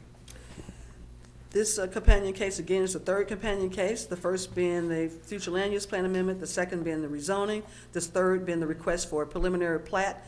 The preliminary plat has to be approved along with the PUD, given that a planned unit development is site-specific, and this preliminary plat lays out the access and the location of the lots. The lots have been amended to 119 townhomes to be developed under the PUD development. Again, this is a companion case, and the staff recommendation is for approval conditional, as well as the ZAG recommendation for approval conditional. And again, this is request is for tabling as well for 30 days.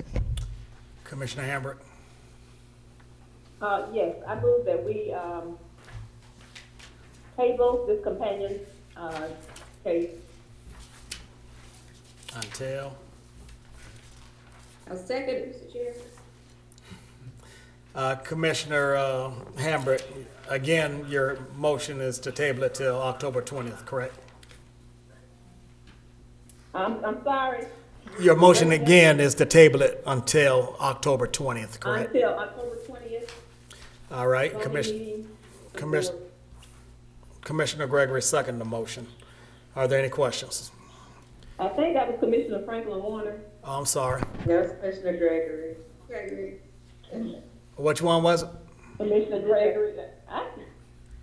Commissioner Gregory seconded the motion. Those in favor, aye. Forgive me. Thank you. Thank you, Mr. Gregory. Those opposed? It's unanimous. Let's go back to the previous. The next item is item O, BOC Oh, 2. there was 4? This is a conditional use permit. That's Okay, go ahead, I'm sorry. 2007-0056 CUP to allow for a home occupational business for cottage food services. Request item BOC 2007-0056. The applicant, Heather Robertson, on the behalf of Don Ward, is requesting a conditional use permit within an existing RS 110 single-family residential district for a home occupation for cottage foods, which would allow for cake baking in the home. The subject property is located at 7116 Eunice Drive, and the parcel ID is identified on your agenda. Staff recommendation is for approval conditional. Zoning Advisory Group recommendations for approval with condition. Is the applicant present? Did they bring some cake with them, Mr. Chairman? No, ma'am. And by the time it would have got to you, it would have been ate up anyway. So, ma'am, please state your name and your county of residence, and how many minutes would you like to reserve in rebuttal should anybody be opposed to it? 2 minutes. Heather Robinson. You got, we can't hear you. Do you want to reserve any minutes in rebuttal? If somebody should be against it? Yes. 2 minutes? Yes. All right, let's put 8 on the clock. Go ahead, ma'am, I'm sorry. My name is Heather Robinson. I reside at 7116 Eunice Drive, Georgia, Riverdale, 30274. Yeah, try to speak up louder. I reside at 7116 Eunice Drive, Georgia, 30274. All right.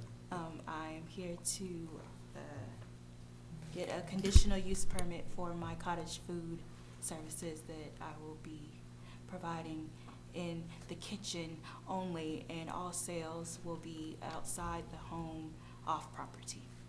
So you're not selling anything on the property? Nobody's coming to your door, knocking on your door, asking for what you're selling? No, sir. Okay. And there wouldn't be any signage. No signage? No signage or anything of that nature. Okay, anybody have any questions for her? All right, is there anybody here in favor, want to speak in favor of applicant's request? Mr. Chairman, Mr. Garber?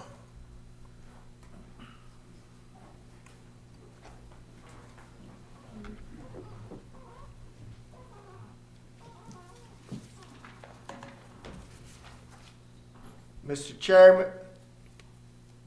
Chairman, members of the commission, Mickey Garber, unincorporated Rex, Georgia. We should do everything within our powers to nurture the prosperity of our own citizens. If I'm all in favor of cottage industries for our citizens within the county, within limitations, so to speak. Once they are successful in that beginning step in business, allows them within our county to move up by our higher property with greater potential and revenue feeding back to our county. I can't say enough for the endeavor of our citizens and their ability to work and prosper. I am one of those citizens that worked in a family business, and we were nurtured by the residents of the county, and I'm here to stand by anybody else in my county who wants to achieve what we have achieved and more. I'll come work for them.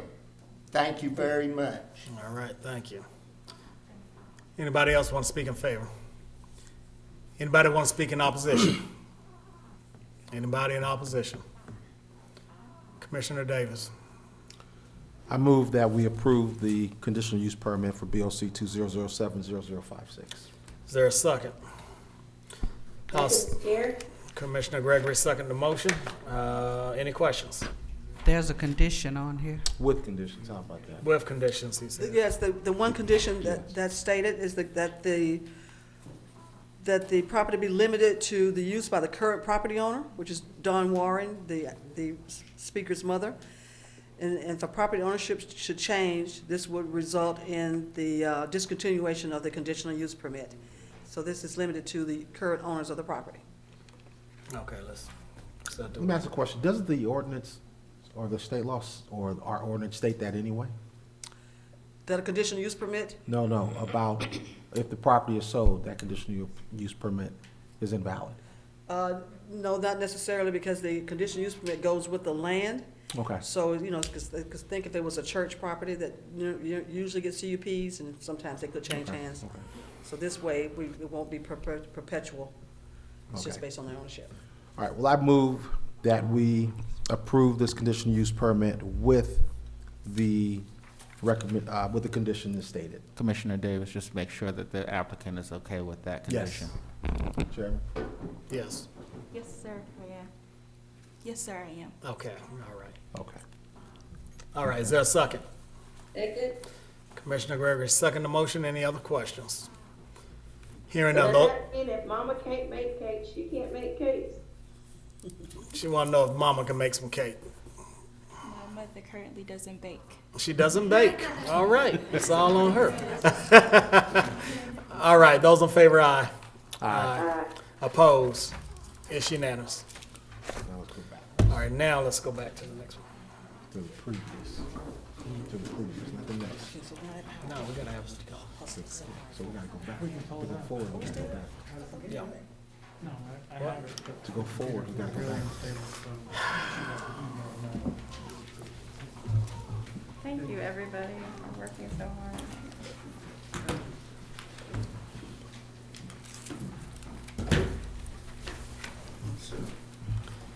The applicant had requested 3 minutes rebuttal, so let's take down 7. Thank you. Yes, ma'am. Let's try it again. Good evening, Lauren Clayton with Wilson, Brock, and Irby, 2849 Paces Ferry Road, Atlanta, Georgia, 30339.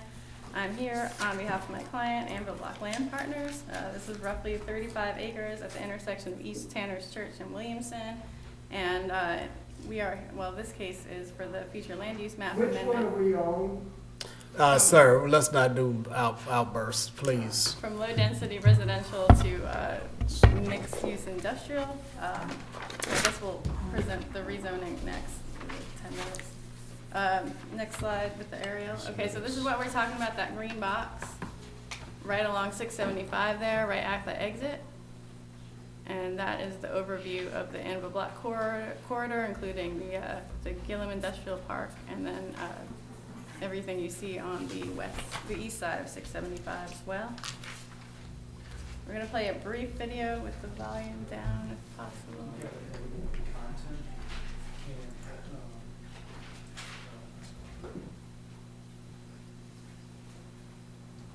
So this is the 499,500 square foot e-commerce facility, and it is estimated to create about 250 to 500 new jobs, not including the construction jobs. It's going to be Class A design and construction, 10,000 to 15,000 square feet of high quality office space. One of the features of this particular piece of property that sets it apart from all of the other facilities on Mboc is the proximity to 675, because it's basically on the ramp. It's the closest of all the facilities to the highway. So concerns about use of county roads in this particular instance, you're going down 675, hanging a left, and you're there, basically.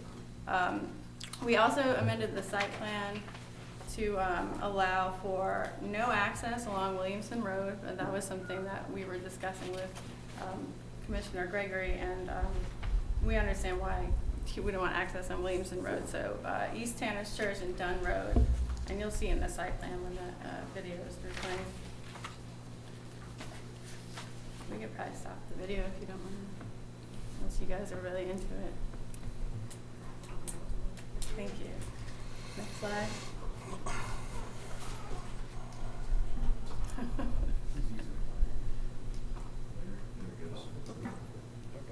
That's the rendering of the exterior of the building. Next slide. There's our site plan. Okay, so if you see there now, there's no entry on Williamson Road. Dunn Road is a small road that kind of dead ends off of East Tanner's Church, and there's actually, at the intersection of East Tanner's Church and Dunn Road, there is already a brand new warehouse facility. One of the important features about the site plan is these buffers here. You got 55 feet and 125 feet along Williamson Road. That's already very dense trees, and so it's the truck parking is going to be obscured while you're driving along Williamson Road, and then you have an even bigger buffer where the auto spaces are.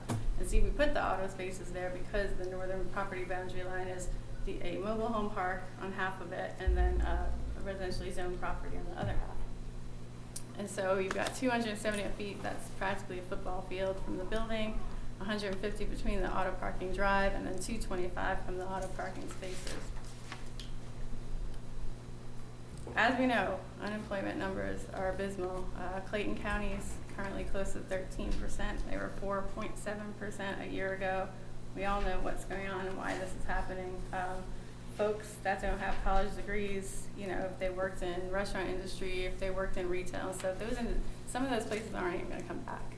And these jobs are high-paying jobs, and they also create a career trajectory that's different in kind to, say, working in retail or restaurants. And coincidentally enough, today on the cover, top of the full of the AJC, talks about Amazon bringing 4,000 jobs into the metro area. The article talks about how the 1,000 of these jobs are previously announced in Stone Mountain. They talk about how UPS, which is based in Sandy Springs, plans to add 100,000 seasonal workers. And they talk about DHL E-Commerce Solutions, which is opening up their first facility in Mableton. In addition to the $15 an hour starting rate for these folks, which is roughly $31,000 a year, they get full-time benefits, say from like Amazon, and these are the kind of companies we're trying to attract. Like we already did that with FedEx.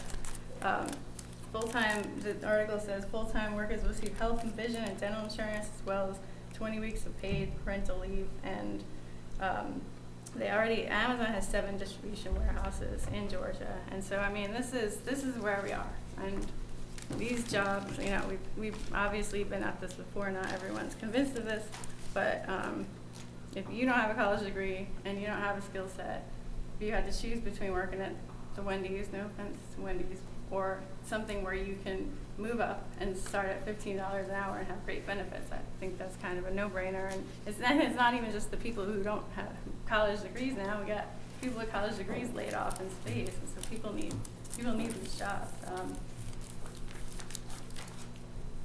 I also, in describing this, can we go back to that overhead map from the beginning?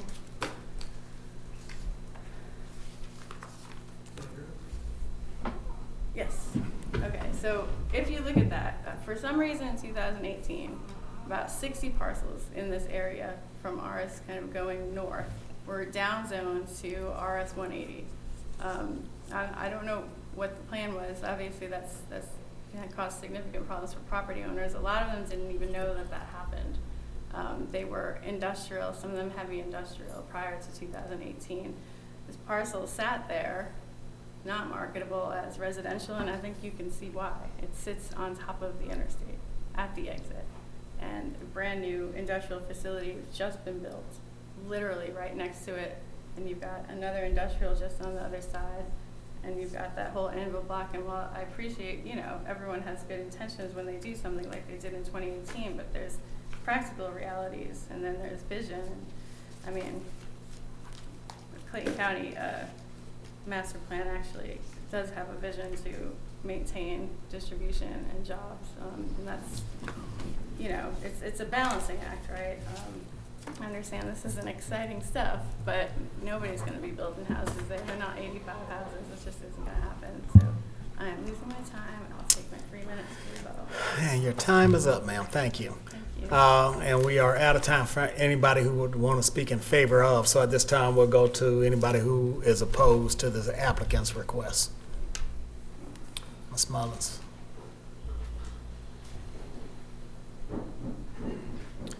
Set the timer for 10 minutes, please. 3.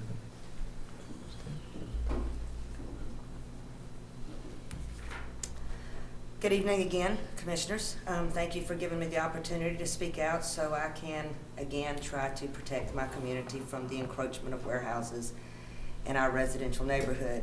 I've come before y'all many times. I've come before you and I've begged and I've pleaded. I've come before you and I've been defiant and angry. I have come before you to try to protect my community. Mr. Richards told Zag that Ms. Mullins is very passionate about this. Yes, sir, I am.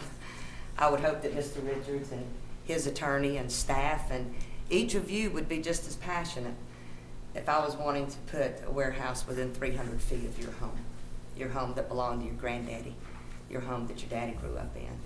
Yeah, I'm very passionate about trying to protect my community. I know the county needs corporate dollars. We talked about this. I am a business owner in Clayton County. I am one of those that is like Mr. Garber. I am a business owner and a homeowner and a lifelong resident of Clayton County. Mr. Richards will also tell you my business is consulting the logistics industry.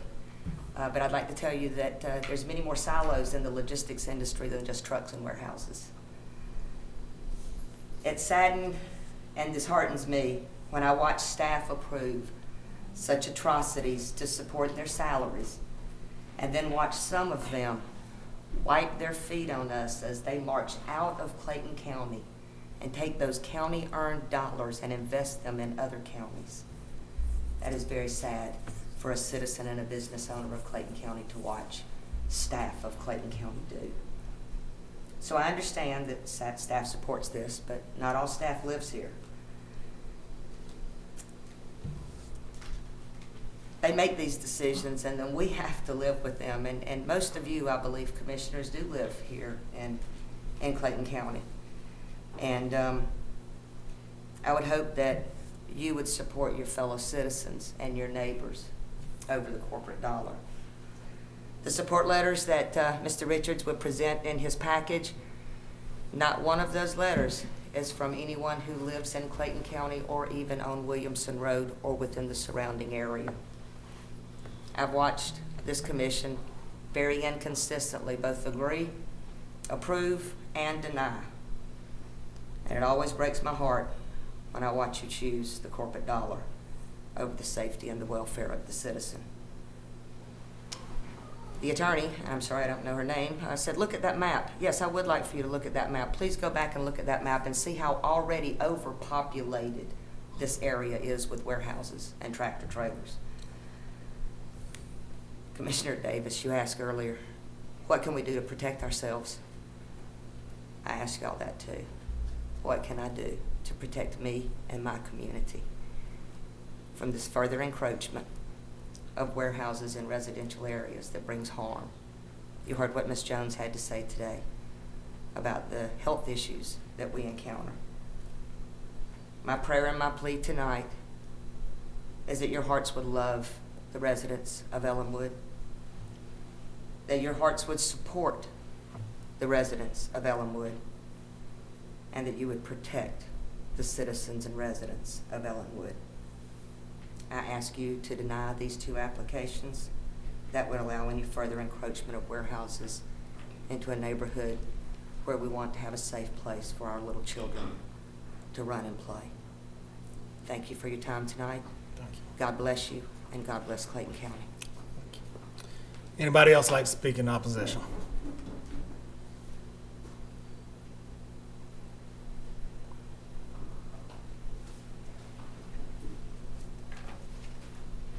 Chairman, Commissioners, my name is Beverly Miller. I'm in unincorporated Ellenwood. I'm a neighbor of Ms. Mullen and Linda Jones, who spoke earlier. I am opposed to this for the same reasons. There are too many warehouses in the area, too many trucks in the area. I live at the end of Williamson Road. I just feel like I'm boxed in. We've got warehouses coming up just right off Tanner's Church. You've got a major distribution center going up right on Mboc201 as you go towards the Walmart, yet you're building a senior center. I don't know how we're going to get there. You have senior housing coming on Grant Road. How are they supposed to get around? I just don't get it. So I am opposed to it. I hope you reconsider. Thank you. Thank you, ma'am. Next.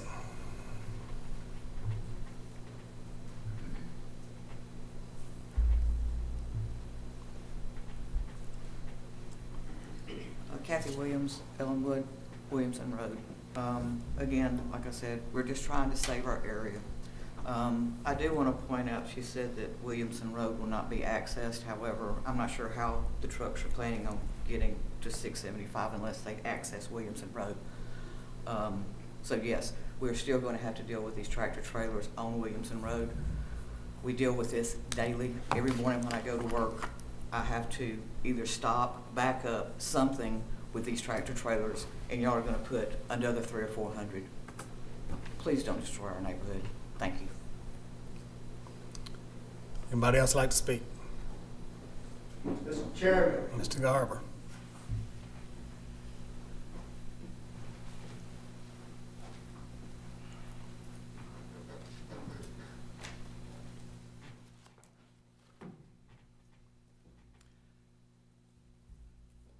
Mr. Chairman, members of the board, Mickey Garber, unincorporated Rex, Georgia, ma'am. You spent thousands of dollars to rebrand this county. Rebranding is nothing. You're gonna have nothing if you keep doing the same stuff you've been doing. You got to change your ways. Now, you talk about warehousing, this, that, bring in a facility that has medical facilities and research. Not just logistics, moving boxes from here to yonder. Rebranding ain't gonna do you any good unless you change along with that rebranding, what you plan to bring in here. The money will be ill spent. That's all I have to say about it. Thank you very much. Thank you. Next.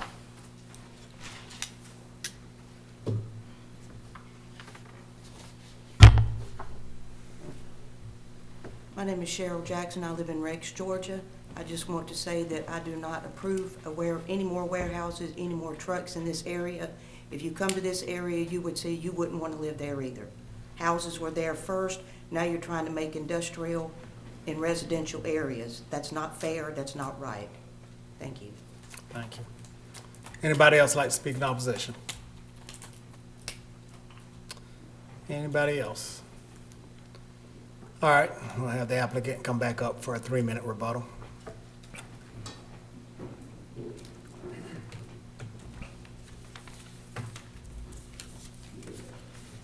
Just want to show you guys this. So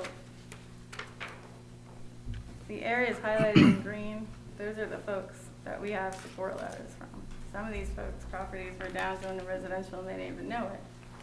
Also, speaking of residential, this is the residential mobile home park. I'm not sure if the ones that are at home can hear you clear. Okay, it doesn't take me now. I forgot I even had it on.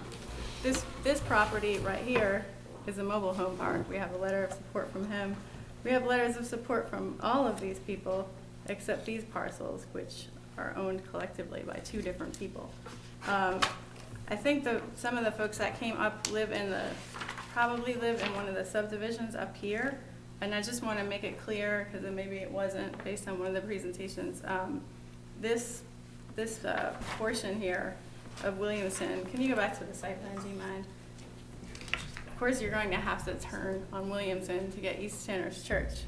But let me make it clear, there's no ingress and egress on Williamson Road, and there's absolutely no reason why a truck would have to travel up Williamson Road to go past the residential or anywhere near the residential. You're getting off of 675, and you're going onto that little jag of Williamson Road, onto East Tanner's Church.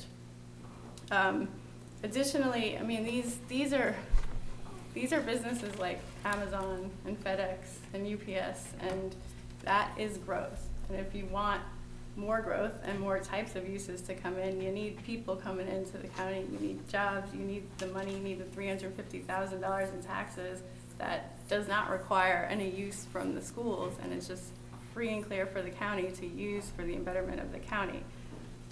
I keep hearing that this is that the area immediately adjacent to this is a residential community, and maybe in 2018 it was downzoned to residential, but there are a handful of houses to the north of this, and more than half a mile up the road there is a residential community. But where we're talking about here, when we talk about the actual Anvil Block corridor, that's not a residential community, and hasn't been since at least for 20 years. This is the evolution of this area. At this point, Pandora's box is open. The alternative to get jobs here and to build a distribution facility would be to put it somewhere else that's not concentrated with warehouse and distribution. And that's actually discouraged in the Clayton County's comprehensive plan. You want to concentrate it in an area where it's concentrated. That's where we are here on Anvil Block today. And we know it's because it's next to the interstate, which is also part of a recommendation from the comp plan. Your time is up. Thank you. Thank you, ma'am. All right, Commissioner Gregory. Yes, sir, Mr. Chair. One of the things that I had committed to the residents of Village Park Subdivision and, the residents, they're just a few houses on Williamson Road, is that we would not bring the logistics down Williamson Road. And, in these COVID times, to me, it's very important to stick with my word. Secondly, I know the attorney talked about the jobs and so forth. When I checked with FedEx, who their government and community person when I called him, his wife just happened to be from we share the same alma mater. And I was very, very disappointed with the low number of Clayton County workers employed in that facility. And I just feel like when we're giving these companies, abatements, bond finance, other incentives, they ought to participate in corporate engagement in Clayton County and intentionally, work to hire from our citizenry. And I know, a lot of times, people like to talk about the jobs, but again, it's very obvious we ain't getting those jobs. Clayton County residents are not. And, but again, the main thing is, like I said, I want to be true to my word in these COVID times and difficult times we're living in. Also, Mr. Matarco, I know he's working on a plan where, like trucks can't go in certain areas during certain times and so forth and all of that. So that, will help out with some people. But with that, right now, Mr. Chair, I offer a motion to deny this petition. All right, this motion's to deny. Is there a second? Second. Properly moved and second. Any questions? I do have one question. I'm looking through this list of letters, and out of about 20 letters, I find this is only 2 letters from many different companies. Yes, that's correct. We've talked to, I'm Adam Richards with the applicant, Anvil Block Land Partners. Yes, I have personally spoken, I've spent hours and hours contacting every single one of these landowners or business owners, and some are local, some are out of state, they're all over the place. I could probably run through the list and quote I'm almost just all looking, of so we my just name. gave them, you just gave them a form letter to sign? Well, yeah, That we was it? provided a letter that was, after sending them an understanding of the project, our site plan, our brochure, and the response was overwhelming. They all want to see the community, property values rise and more business come to this community, and they think this project would have that opportunity. Any other questions? All right, those in favor, aye. Aye. Those opposed? Wait, what The motion's for denial. For denial, aye. Those opposed? It's unanimous. It's denied. Next. The companion application is a request to rezone the subject property, but with the future land use plan amendment being failed. Is this the same, they still have to, Unless they plan on withdrawing it, then we need to go to a public hearing on that. I'll sound the case. Agenda item BOC 2006-0052, the applicant Wilson Brockett Irby LLC on behalf of Anvil Block Land Partners. The third LLC requesting the rezoning from residential RS 180 to warehouse district for the construction of a 499,500 square foot warehouse facility on 35 acres. The subject property is located at 4221 Williamson Road at the intersection of East Channers, Church Road, and Williamson Road. Parcel ID is 3 parcels identified on the agenda. The staff recommendation is approval with 4 conditions, with some modifications to conditions, and with some adjustments to the conditions as written. And the zoning advisory group recommendation was for denial. Was approval, I'm sorry, I apologize. Approval. Zoning advisory group was for approval.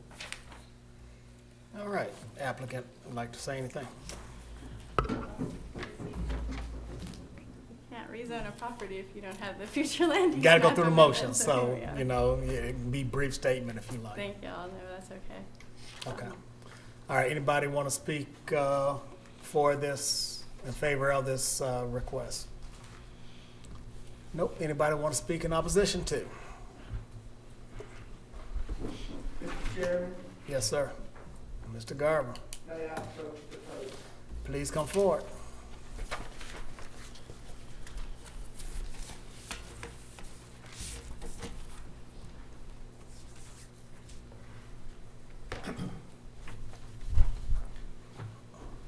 Mickey Garber. Shit, I forgot where I live. Yeah, we all can chime in on that.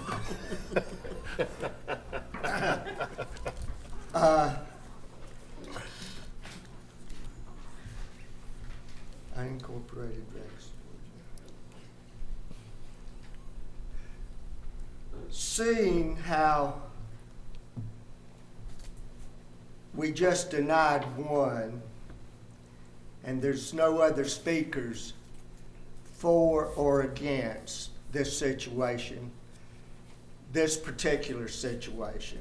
I'm not in any conflict with any of my neighbors. So let me say this to you in reference to your possible decision. That if this should pass, the building should be, number one, approved in looks, and that they should have sidewalks, whether in any area in our county, we should have protection of the pedestrian people. You have them getting run over every day. They should have sidewalks on roads that are going to be used by public transportation. There should be a place for the bus to stop and let those people who are going to work in that place and be taken home from that place to pick up and leave the people there without inhibiting traffic. That's all I got to say about that. Make sure you have those in there for the future of Clayton County. Thank you, sir. Thank you. All right, anybody else? All right, Commissioner Gregory. Yes, sir. Again, Mr. Chair, I offer a motion to deny the petition. Is there a second? Did we have, thought we had somebody Second. that he wanted to speak. Okay. Time is up. Oh. Probably moved in second. Any other questions? Those in favor, aye. Aye. Oppose? It's unanimous. All right. That's the last one, Madam Clerk. Do we need an executive session? And before we go to, go ahead, Chuck. Do we need? Yes, Mr. Chair, and good evening, Chair and Board. We need an executive session on real estate, personnel, and litigation. Real estate, I'll make a motion for real estate, personnel, and litigation. Before I do that, we have Miss Valencia Williamson, who I did not recognize, and she was sitting behind a board. I could not see her. I'm going to take a point of privilege to introduce her to this board and to the community. She is the new CEO, President, Director of the Clayton County Chamber of Commerce. Welcome, and I give you the platform again. I apologize for making you stay the whole night, but we're glad that you stayed. No, this is great. No, so great. Thank you, Chairman, Commissioners, for the opportunity to formally introduce myself to you as the new President and CEO of Clayton County Chamber of Commerce. I am Valencia Williamson. I've been here now about 60 days. Feels like about 6 months. But this community has really opened its arms and welcomed me, and I thank you for that. I had not had an opportunity to meet the full board, so I wanted to make sure that I came tonight, and I will be at future meetings, so there'll be an opportunity for me to continue to get acclimated with this business community so that the chamber can better serve our business owners and budding entrepreneurs, as we heard here tonight. So I was very encouraged by tonight's meeting with the amount of development that is happening and trying to happen in our community. And although our unemployment number is high, that won't be forever. This too shall pass. And this chamber will hopefully be leading the way in collaboration with many of our organizations, including this board. So thank you again for your support, and I look forward to connecting with all of you in the near future. Thank you. All right, are there any questions for Ms. Williamson? Welcome Statements. aboard. Thank you. Thank you very much. One quick note on the unemployment number. I don't know if we studied this, but I know in several other boards I serve on, we study it in depth. for each county and area. And Clayton County has a lot of residents that serve in the service industry. So we look forward to working with you as we get folks reacclimated into a different industry, especially post-COVID-19. That was all. Absolutely, thank you. Thank you so very much. Anybody else? All right, thank you, Ms. Williamson. Again, it's a late night, but I appreciate you staying. Mr. Chair, Mr. Yes. Chair, one more. Please Who's complete speaking? the census, everybody. District 3, thank you all. Okay. To all of the community leaders. Yes, that did yes. the video. And then also, I think all of the commissioners are participating this Saturday in our upcoming HOA boot camp. And I apologize, I just didn't want to miss the opportunity to remind citizens of those two very important things. Absolutely. And, once again, I want to personally say thank you to each one of the board members. As a board, you all have been tremendous during this time for me and my family. And that's personally to Commissioner Gregory for reaching out, checking on us, Commissioner Davis for coming, Commissioner Hambrick, and Chairman Turner for coming as well to our dear, my dear mama's homegoing. In fact, she used to feed you a lot too, Mr. Chairman. And I appreciate it. I just wanted to tell you all thank you. I know I sent a letter, but I think it's too important that we take time to physically say thank you to people, especially when there's so much going on around us. It really showed how our board has come together, how we already have been together. And I personally wanted to say thank you. And to Mama's Fort Valley cohort there, thank you for checking on her all the time. Y'all be safe, okay? All right. Thank you, Ms. Williamson. All right. I was watching your pocket. Oh, Lord. All right, so I'll make a motion to go into executive session for litigation, real estate, and personnel. Is there a second? Second. Those in favor, aye. Aye. Opposed? It's unanimous. All right, everybody have a good night and God bless. All right, motion to reconvene. Motion to reconvene. I'll second the motion. Those in favor, aye. Aye. Opposed? It's unanimous. Let me just make sure everybody is back. Commissioner Sana Gregory, I see you moving. Commissioner Franklin Warner is frozen. No, she's not. She is. She waved. She's frozen on that one, but Okay, this one's froze. Okay. Yeah. Commissioner Hambrick. Commissioner Hambrick. Back to the same. Okay, all right. Please, Mr. Reed. Would you like me to take both together? Please. All right, first I have Resolution 2020-175, which is a resolution to authorize the chairman to execute any and all documents necessary to facilitate the purchase of property, which is going to be located at 0 Rex Road, tax parcel identification number 12174D B001, for the construction of Fire Station 15, to authorize the chief financial officer to amend the budget where necessary to reflect an appropriate revenue source and expense relating thereto, to provide an effective date of this resolution and for other purposes, and that purchase price is $125,000 even. And the second is to enter into an amended agreement with the Jet Law Group for outside counsel to advise and represent the Clayton County Land Bank in the amount of $215 per hour. Okay, is there a motion to approve? So moved. Is there a second? I'll second Commissioner Gregory second the motion. Are there any questions on either item? Hearing none. Those in favor, aye. Aye. Opposed? It's unanimous. All right, there being no further business for the board, I'll entertain a motion to adjourn. So moved. I'll second the motion. Those in favor, aye. Aye. Opposed? It's unanimous. Good night, everybody.